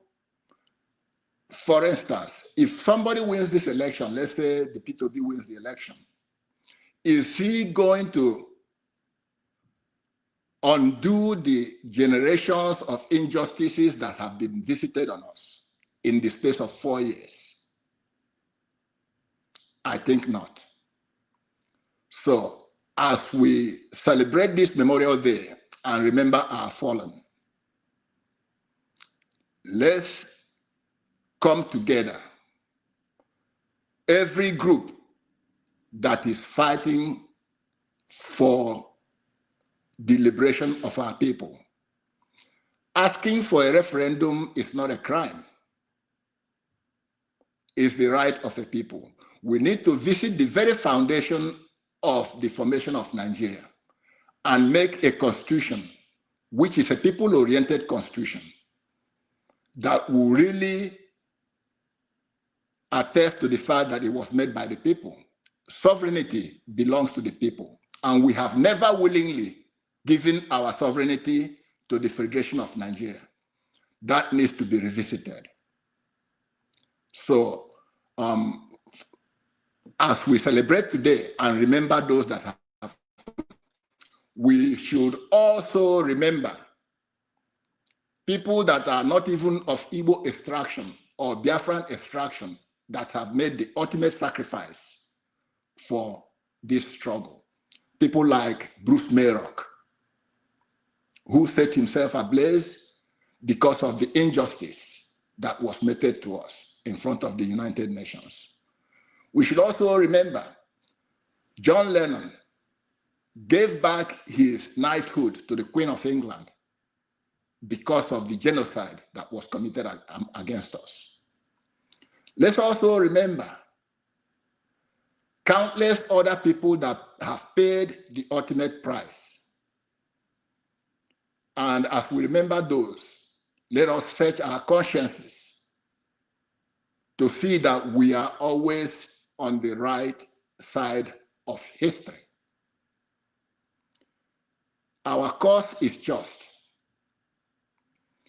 I will encourage all my Igbo brothers and sisters, the ones that are defaming our dear leader every day.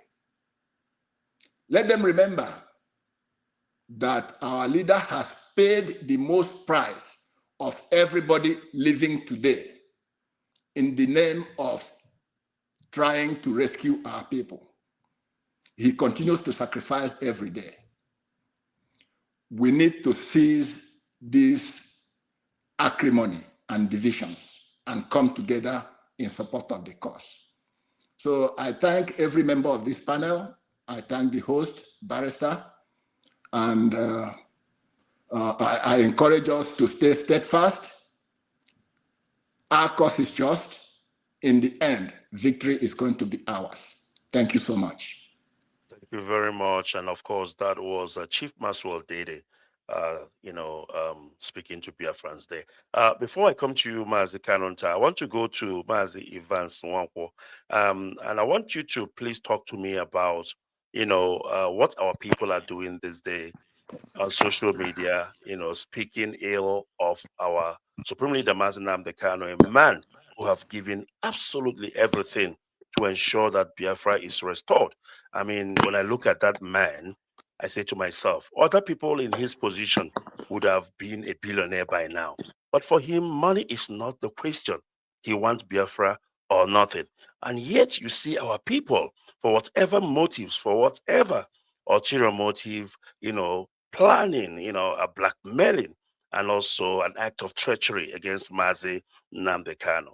Then I don't know if I say that this is self-destructiveness, if I am wrong, because our enemies are watching. Please go ahead.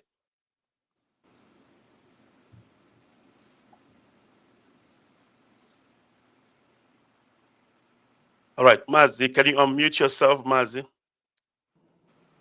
Yes, thank you so much. I have been in the United States for nearly 50 years.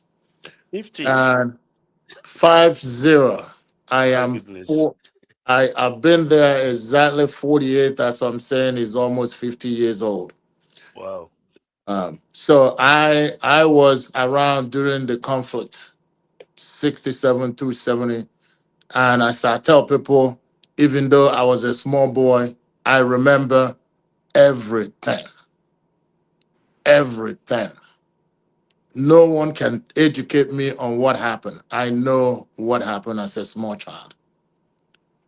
But let's just talk about the United States for a minute. Their declaration states this: we hold this truth to be self-evident, that all men are created equal, that they are endowed by their Creator with certain honorable rights, that among these are life, liberty, and the pursuit of happiness. That, ladies and gentlemen, is our crime, to pursue life, liberty, and to pursue happiness. These are the basic human rights. And that's what our first leader, Odumegwu Ojukwu, pursued, that my people should not be killed for wanting the basic things in life, the pursuit of life, liberty, and happiness. And now we all spoken how that went down. But then our leader, Mazi Nnamdi Kanu, rises with the same voice, speaking the same truth to power. And that's why he's not in jail. And I'm telling you that the good Bible says that no prophet is respectable in his own country. And that's what's happening to us. But I'll tell people this, that any crime, any deface against this young man, against this leader, that individual and that particular individual, that group, they will typically pay, because that's a crime against the spirit. It does not go unpunished. So let this be a warning to people that are speaking ill of this innocent soul, that there is crime against the spirit that will never go unpunished. If not today, it will be tomorrow. What we do not understand is the power of our collective efforts. You have millions and millions of Biafrans in diaspora in the United States. An American was sharing with me recently, do you guys even realize the power that you have within yourself?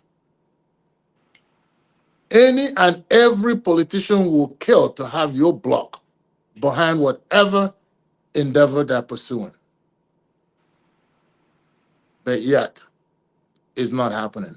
And what I encourage all of us is to unite. Because once we unite, it is impossible for us not to achieve the end for which our leader is being put in jail and incarcerated. It is very reachable with the united front. We have the power.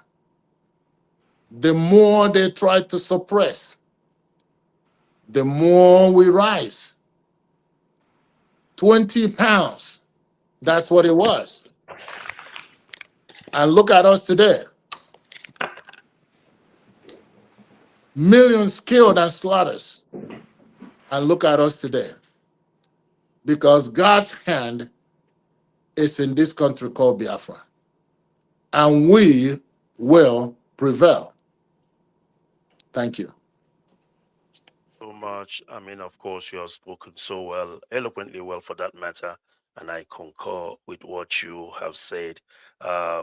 People do not really understand the power of unity when people are united, fighting, one common purpose. There's always miracles everywhere.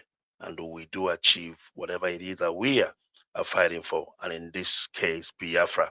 Mazi Kanu Ntakanu, you have seen the situation as it is with regards to the struggle, and people are confused because there are so many instructions coming from left and right, and people with ulterior motive, people who are not serious about the freedom, rather they are after their self-interest. What advice can you give to Biafrans out there, those who do not know what to do or whom to follow? Please go ahead. Mazi, can you unmute yourself, please? Thank you very much for this very question. It's evidently clear that most people you see that are talking ill of this very movement. The ones who know and the ones we do not know. These are agents contracted by the Federal Republic of Nigeria to disrupt what we are doing. And this is the same mistake most of our parents made during the war. I remember the incident of somebody that was asked to go and purchase arms for the Biafran soldiers. He ended up going to buy toy guns. That is one of the biggest sabotage anybody can imagine. And these same people are working today. They will come out and say, yes, we want Biafra, but at the back, they are singing a different song altogether.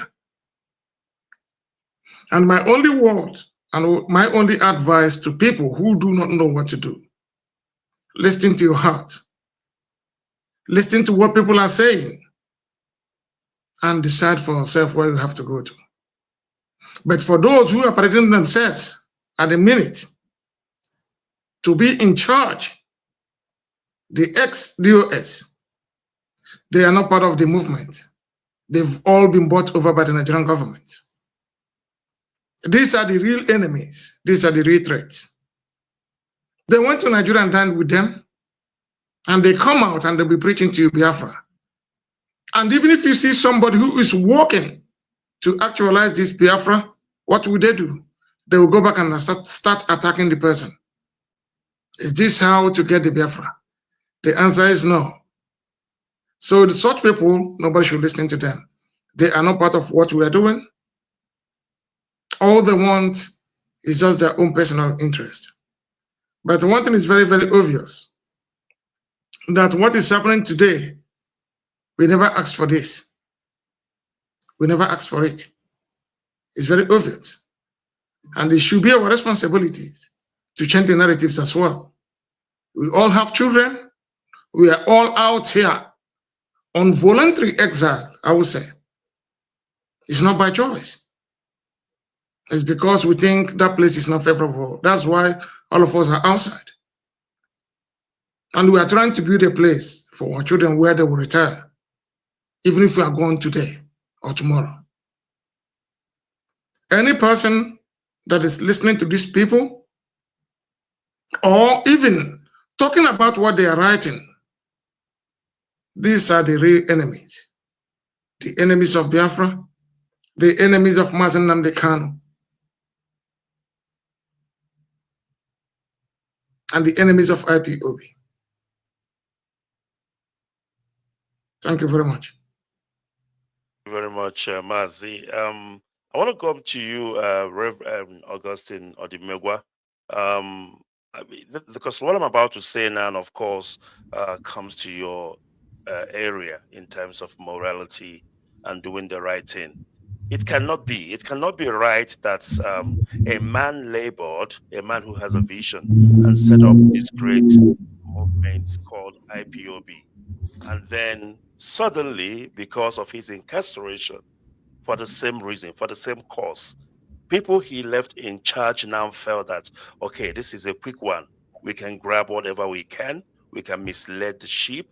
I don't know. What advice can you give to our people? Because most of these youths who are following this struggle, some of them are youth, so I'm not saying that they are naive because they are grown men, but people can actually make you think otherwise. What advice can you give to our people who have left the roadmap to Biafra? Because without a good and concrete leadership, we are going nowhere. I mean, it's as simple as that. Please go ahead. Thank you very much. It's very pathetic. But whenever I see those things on the social media, it reminds me of what Christ did. The disciples came to him and told him, we sowed wheat in this farmland, but on coming to monitor our garden, we saw that grass and all kinds of weeds are also growing in the same farm, do you allow us to go and remove the weeds so that the wheat can grow alone? And Jesus said, no, no, no, no, no. Don't touch them, because in the process, you can also destroy the wheat. When they are grown, we are able to identify the weeds very, very well and take them out, and then cut the wheat and put them into the barn. What is going on is not strange. It is the spirit of Biafra working. God is finding a way to separate the wheat from the weeds. Because sometimes what you don't know is greater than you. All we need to do is to be paying attention and be following the Spirit. The Spirit is leading the way. At each point in time, we identify a weed. We mark it. And if we have a way, we take that weed out. We are not saying that you go and kill somebody, but it is important we are able to identify the weeds from the wheat, because nothing happens for nothing. It is all by the grace of God that this struggle is surviving till today, beginning from day one, as far back as 1945, 53, 66, 67 to 70, until date. God has been with our people. It is only by the miracle of God that we survived the war. I saw the war. It was a disaster. Until today, it is all the same persecution of a people. It is also the same hand of God that is in the life of Mazen Nnamdi Kanu. Otherwise, he could have been killed in Kenya. He could have died. He has all kinds of medical issues, but he keeps on keeping on, beyond medical explanation. So it's the hand of God working. The Spirit is at work. So at some point in time, God is letting us know, hey, it is not all that glitters is gold. Just follow me. Follow the prompting, the prompting of the Spirit, and we'll be able to see clearly who is for me and who is against me. That's all we need to do. Observe whenever anybody is saying anything on the social media, take note. It is God doing the marvelous miracle. And in all honesty, it is possible that God is delaying the freedom of Biafra so that also most of these things will come out. Well, we know exactly who is who. Because in all honesty, I am more afraid of our people now who profess to be members of the struggle than even the Fulanese, to be frank with you, and any other person who is against the struggle. I am more afraid of our people who profess to be members of the IPOB, who in one way or the other are behaving in a very weird manner, especially when you come out to attack Mazen Nnamdi Kanu. You have crossed the red line. There is no excuse. There's no how anybody can begin to fathom what could be the reason behind it, because it doesn't make sense. This man has sacrificed practically everything, and he's still sacrificing. He's not even out yet. So there is no ground for you to begin to accuse him of anything. Zero. So, and the only way we can understand the position of these people is that the Spirit is bringing them out one by one. And all we need to know, all we need to do is to be taking note of them. Whatever you say, we go and record it. Because what we didn't know who you are, now you are coming up. The Spirit has moved you to show us who you are. As for Mazen Nnamdi Kanu, he will come out. It is already written on the book of life. He will come out, and is coming out healthy by the grace of God. At the end of the day, our people say, Abacha ọsọ, agụa mile. Oji ncha awụ arụ, mara onwe ya. Maka na ka ịma nke mara nke ọzọ. Ọ bụrụ na aka Chukwu adịghị n'ife a na-eme, Father dị mmegwa will not be part of it. I have identified the hand of God in what we are doing, including the person and personality of Mazen Nnamdi Kanu and the modus operandi by which is directing the struggle. If not, I won't be part of it. It's not just me. A host of us, a lot of priests, are fully involved in this struggle up to today. It's not for nothing. Therefore, those people on the model, I don't know what to tell you people, because I don't know who is bankrolling you. I don't know what is influencing you, whether it is wine or the spirit, harvesting, bringing you out, whatever it is. Only you yourselves know. However best you want to handle it, it's up to you. But the only thing we continue to encourage those who are steadfast to remain steadfast, because so take out danger. Thank you. Thank you, sir. And of course, you have given many hopes. I mean, some people have never looked at it that way, but absolutely, I must tell you, because we used to say, and exactly that is what is happening. And people are doing things in this struggle, but they don't know why they are doing what they are doing. And that reminds me of Judas. Jesus knew that a time like this that Judas will manifest, and Judas manifested. Judas was not happy with what he did because he killed himself afterwards. So this is exactly the same thing that is happening in this struggle. And Onye Ndumazi Nnamdi Kanu said, and I quote, "I told you people that I will go to Sokoto, and when I get to Sokoto, I will call up 100 men." We don't know why he said that, because he knows. And again, he says, "I asked Elohim, thank you for making me to go to Sokoto. Thank you for having me incarcerated, because you made me to know the kind of people that are asking me for Biafra, the man that saw tomorrow." Absolutely. All right, we must continue. I'm going to allow Chief Maxwell to just say something based on what you've heard now. And after that, we'll go around, because we will be bringing this program to an end. Chief Maxwell Dede, please, if you may, unmute yourself. And of course, you've heard what has been said, and add your voice to the voice of others. Thank you, sir. Thank you, Barrister, and thank you, Father, for those words. Our leader at some point had said to us that he will not disappoint us, but that we are going to be the ones to disappoint him. That prophecy has been fulfilled. A lot of us, a lot of his followers have disappointed by their actions, by their deeds. But one thing remains certain.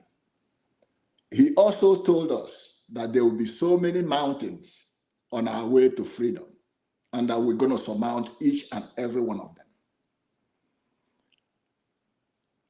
I still believe in those words. So, my word to the people that are defaming him, both in words and in deeds, my only word to them is, search your conscience.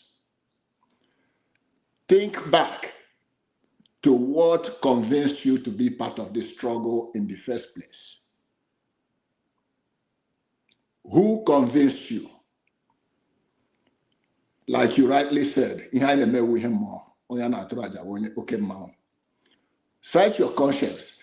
If what you came into this struggle for has been achieved, go ahead with your deeds. If it hasn't been achieved, I will encourage them to retrace their footsteps.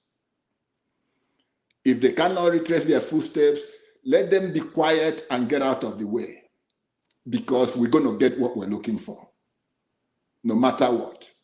All the prophecies of our leader has come to pass. Only one is remaining, and that one will be fulfilled. Like he keeps saying, that no person will take credit for the victory that we're going to achieve. only the Almighty God that we will glorify in the end.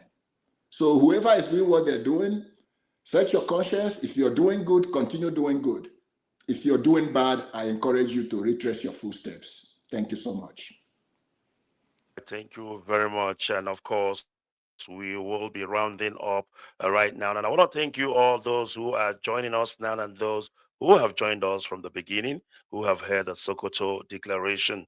You know what time it is. It is time for us to show indeed that we are partakers in this Biafra, or rather the quest for the restoration of Biafra. All right, let me go to Mazi Kanu Takano for your closing remarks or your parting shot so that we can begin to round this program up. Please go ahead. Thank you very much. I will say that we need to let the rest of Nigeria agree with the Igbo that Oneji Matanala Jinwe. When you hold someone to the ground, you are also on the ground. Nigeria may need to learn from Malaysia and Indonesia, where one part simply expunged the other. That was an adult act and an adult response. Both parts are better than Nigeria today. The Igbo want to forget. May Nigeria stop insisting that the Igbo should not. Thank you very much for having me in this program. All right. Thank you, Mazi. Thank you very much for coming through. It is an honor to host you right now. Mazi Evans Nwankwo, please, your closing remarks to Biafrans. Thank you.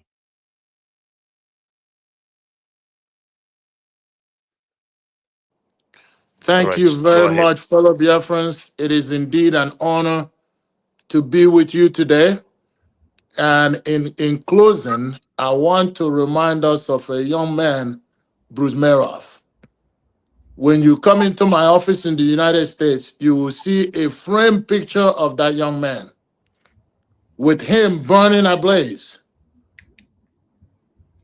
and a caption at the bottom that says, "He died so we may live." He died so we may live. So many people have died so we may live. So I'm telling and asking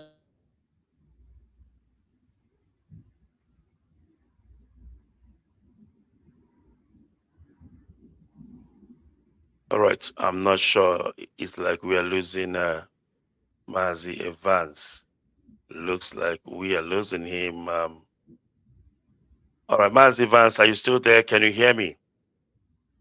Probably a network issue because I cannot hear from him. All right, we must continue to go around, and of course, once he come back, he will take it from the top and finish, his patching shot. All right, Mazi Maswe Dede, please, what is your closing remarks to Biafrans? Go ahead.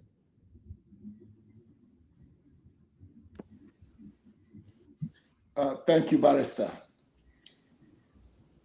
There will. Can you hear me? Okay. So, yes, go ahead. I can hear you. Go ahead. As the country struggles with the ongoing Christian genocide, it will be noteworthy to recognize the fact that what so many parts of the country is suffering from today is what we have been suffering from since I believe it was 1949, and different iterations of genocides that have been visited on us at every point in the history of that country. I am a little bit heartened that some people are waking up to the realities of what is going on in Nigeria.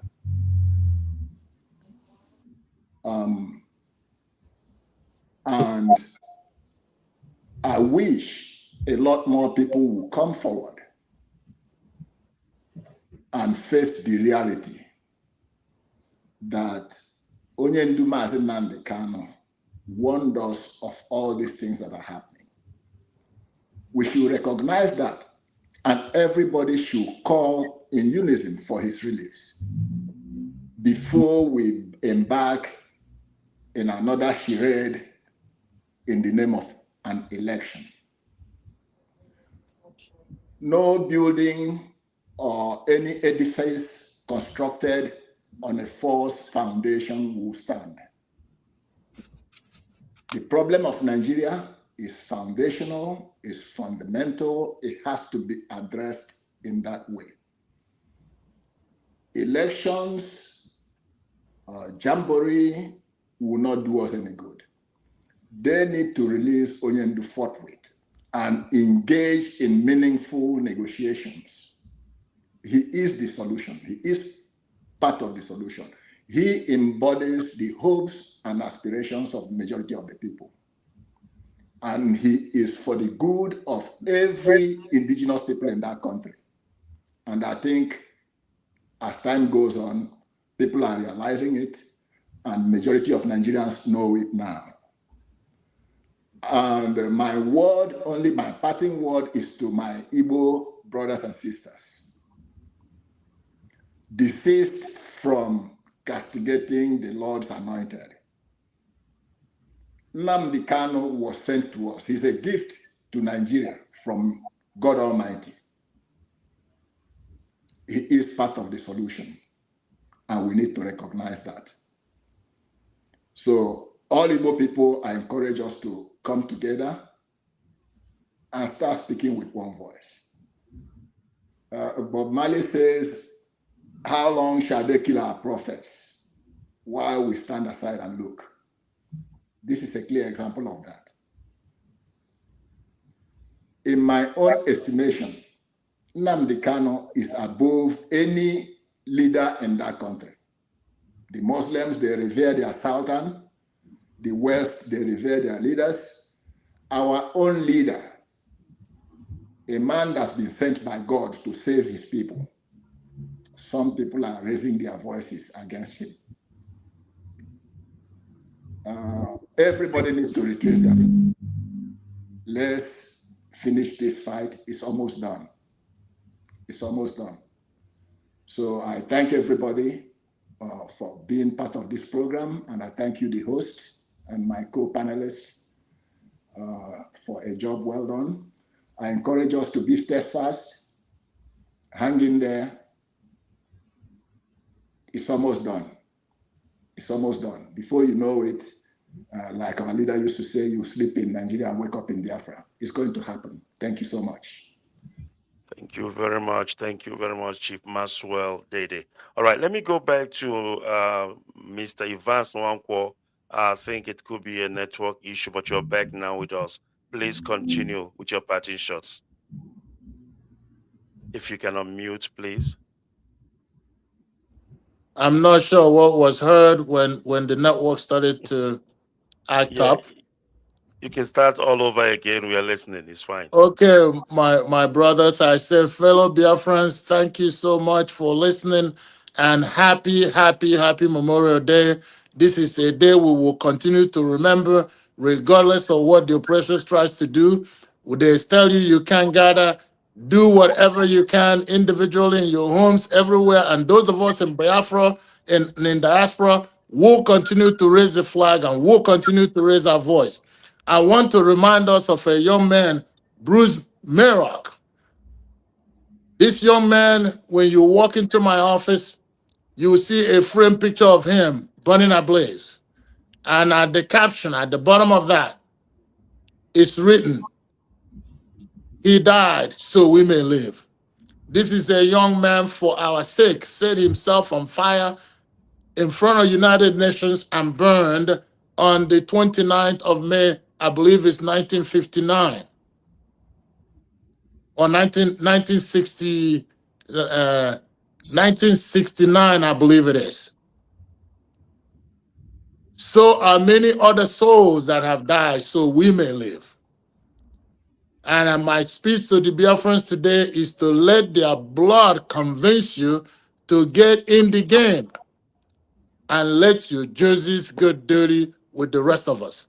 Because united we stand, and united we must achieve our goal, and united the end is near. Thank you very much. Absolutely. Thank you very much for that powerful parting shot. We appreciate you. And also, we thank you for coming to the program. All right. In summary, Biafrans, of course, you've heard everything that has been said today. Most importantly, the SOKOTO declared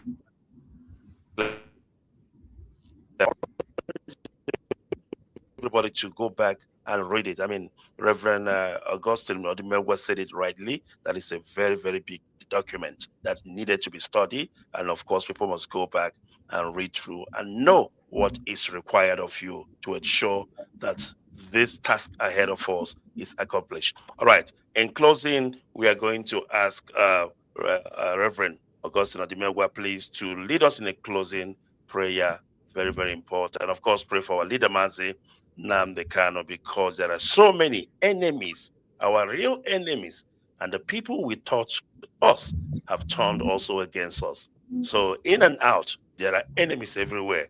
Please pray, and of course, for that the souls of those Biafrans who have fought that we may live will continue to rest in the bosom of the Lord. Yeah, just before the prayers, if you don't mind. Go ahead, sir. In a few minutes, let me highlight on this young man, Bruce Mayrock. Yeah, Brother Vance, you are correct. It was on May 29th, 1969. At the age of 20, a very bright student of Columbia University in New York. He came from a very wealthy family, extremely wealthy family. The family is still very, very wealthy. We were able to get in touch with them, I think, last 2 years. Still extremely wealthy family. And he was being prepared to inherit the wealth of his father, Dan, in Columbia University, at the age of 20. So because they were wealthy, they had the privilege of having television in their family at that time. So this young man was watching live the massacre and persecution and the the children of Biafra. He couldn't take it anymore.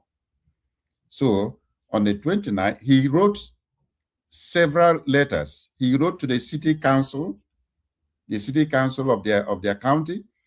He wrote to the state governor. He wrote to the congressmen, the senators. And then none of them responded to his letters, asking them to do something about the genocide going on in Biafra land. And because nobody responded to him, he waited when the United Nations was having General Assembly.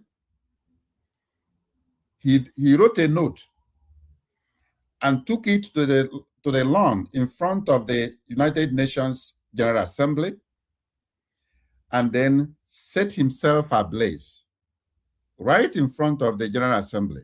And the security men, they rushed to put out the fire on him.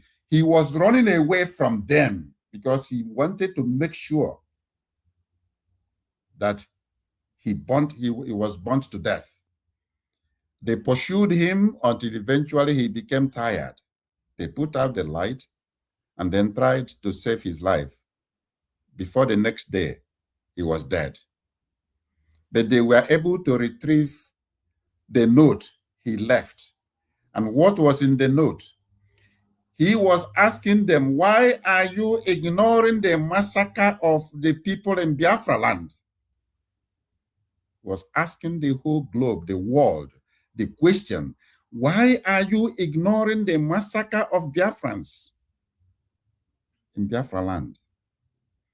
And that was how the press then discovered so many letters this young man had written before he set himself ablaze.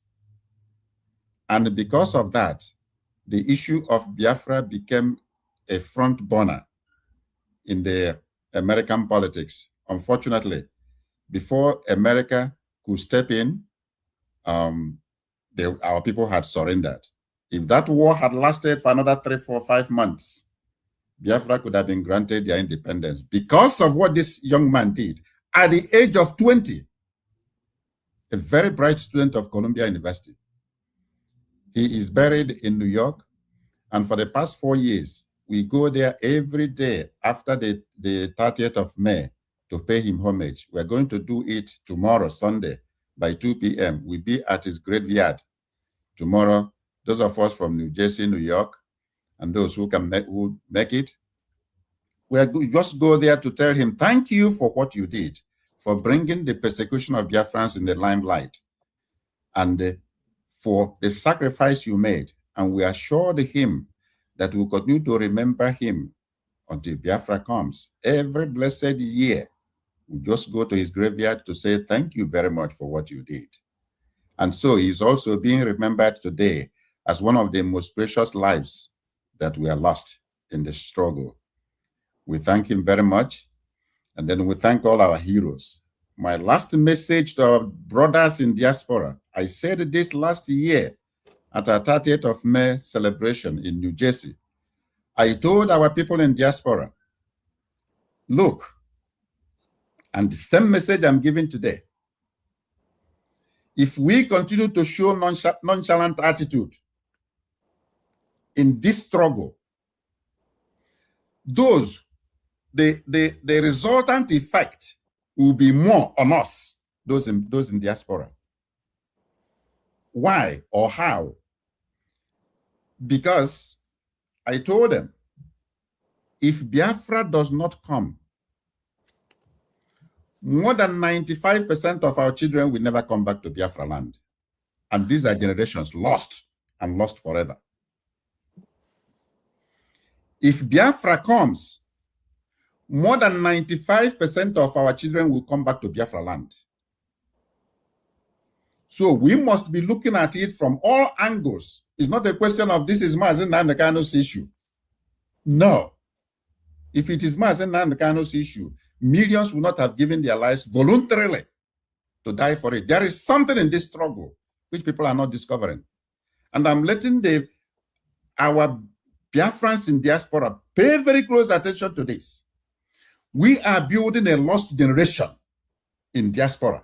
If Biafra does not come, more than 95% of our children will not come back. 95%. Go and mark it. They will not come back to Biafra land, ever. Because Nigeria promises them nothing. But if Biafra comes, all these generations we have built in diaspora will definitely, more than 95% of them will come back to invest in Biafra. Because Biafra will be a beacon for the entire black race. It's not just the black race. Even the whites, we marvel at what Biafra will become. And today, as we celebrate our dear heroes and heroines who have paid the ultimate price for this struggle, we remind ourselves, those who are still living, we still have a lot to do in order to make sure that the lives of these people that have been spent in this struggle did not go in vain. And the only way it can happen is when we follow up on the mission that they started and bring it to completion. And so, my dear brothers and sisters, let us pray for our dear leader, Mazen Nnamdi, asking God to continue to inspire him, to encourage him, give him the health of mind, body, and spirit. May he continue to persevere, shield him from the attack of the evil one. We know that nothing good comes easy. He's being attacked front and back. Why? Because he's carrying a mission of millions of people, over 80 million people. It's not easy. He's carrying this thing on his shoulders. Without your help, he cannot succeed. But with your help, he's going to succeed beyond any human imagination. We ask you to be with him, support him, encourage him. We also pray for our dear brothers and sisters who have died in this struggle. Grant them eternal rest, remission of all their sins, and eternal rest with you in heaven. And those of us who are still living, give us the same spirit, motivated and encouraged, that we may persevere in fighting this cause, and in the end, may victory be ours to your own greater glory. This we ask in the mighty name of Jesus. Amen.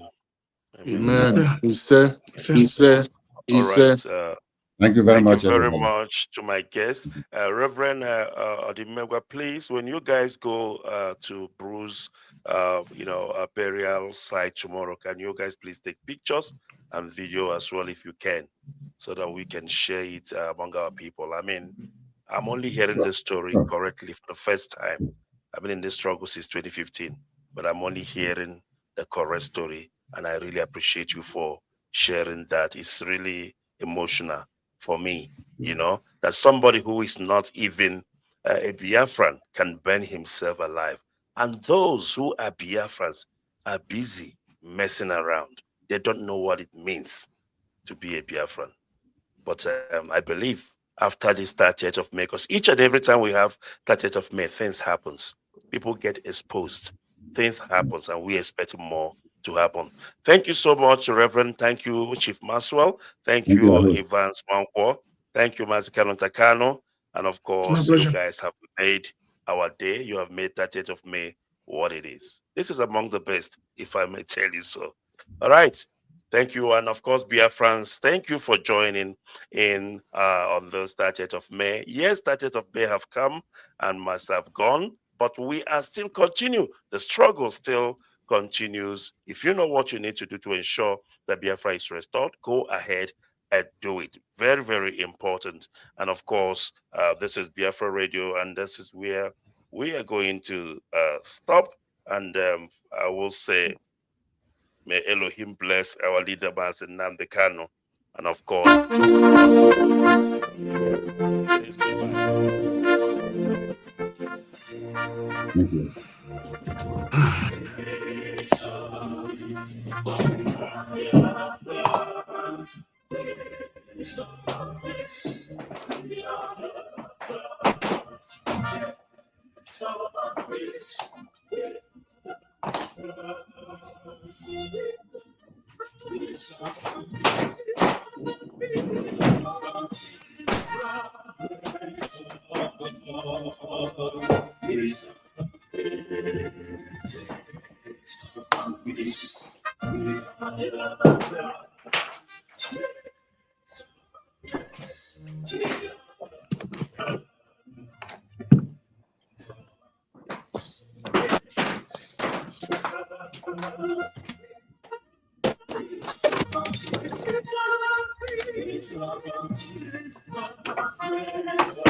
Like it for my fashion. Like it for my fashion.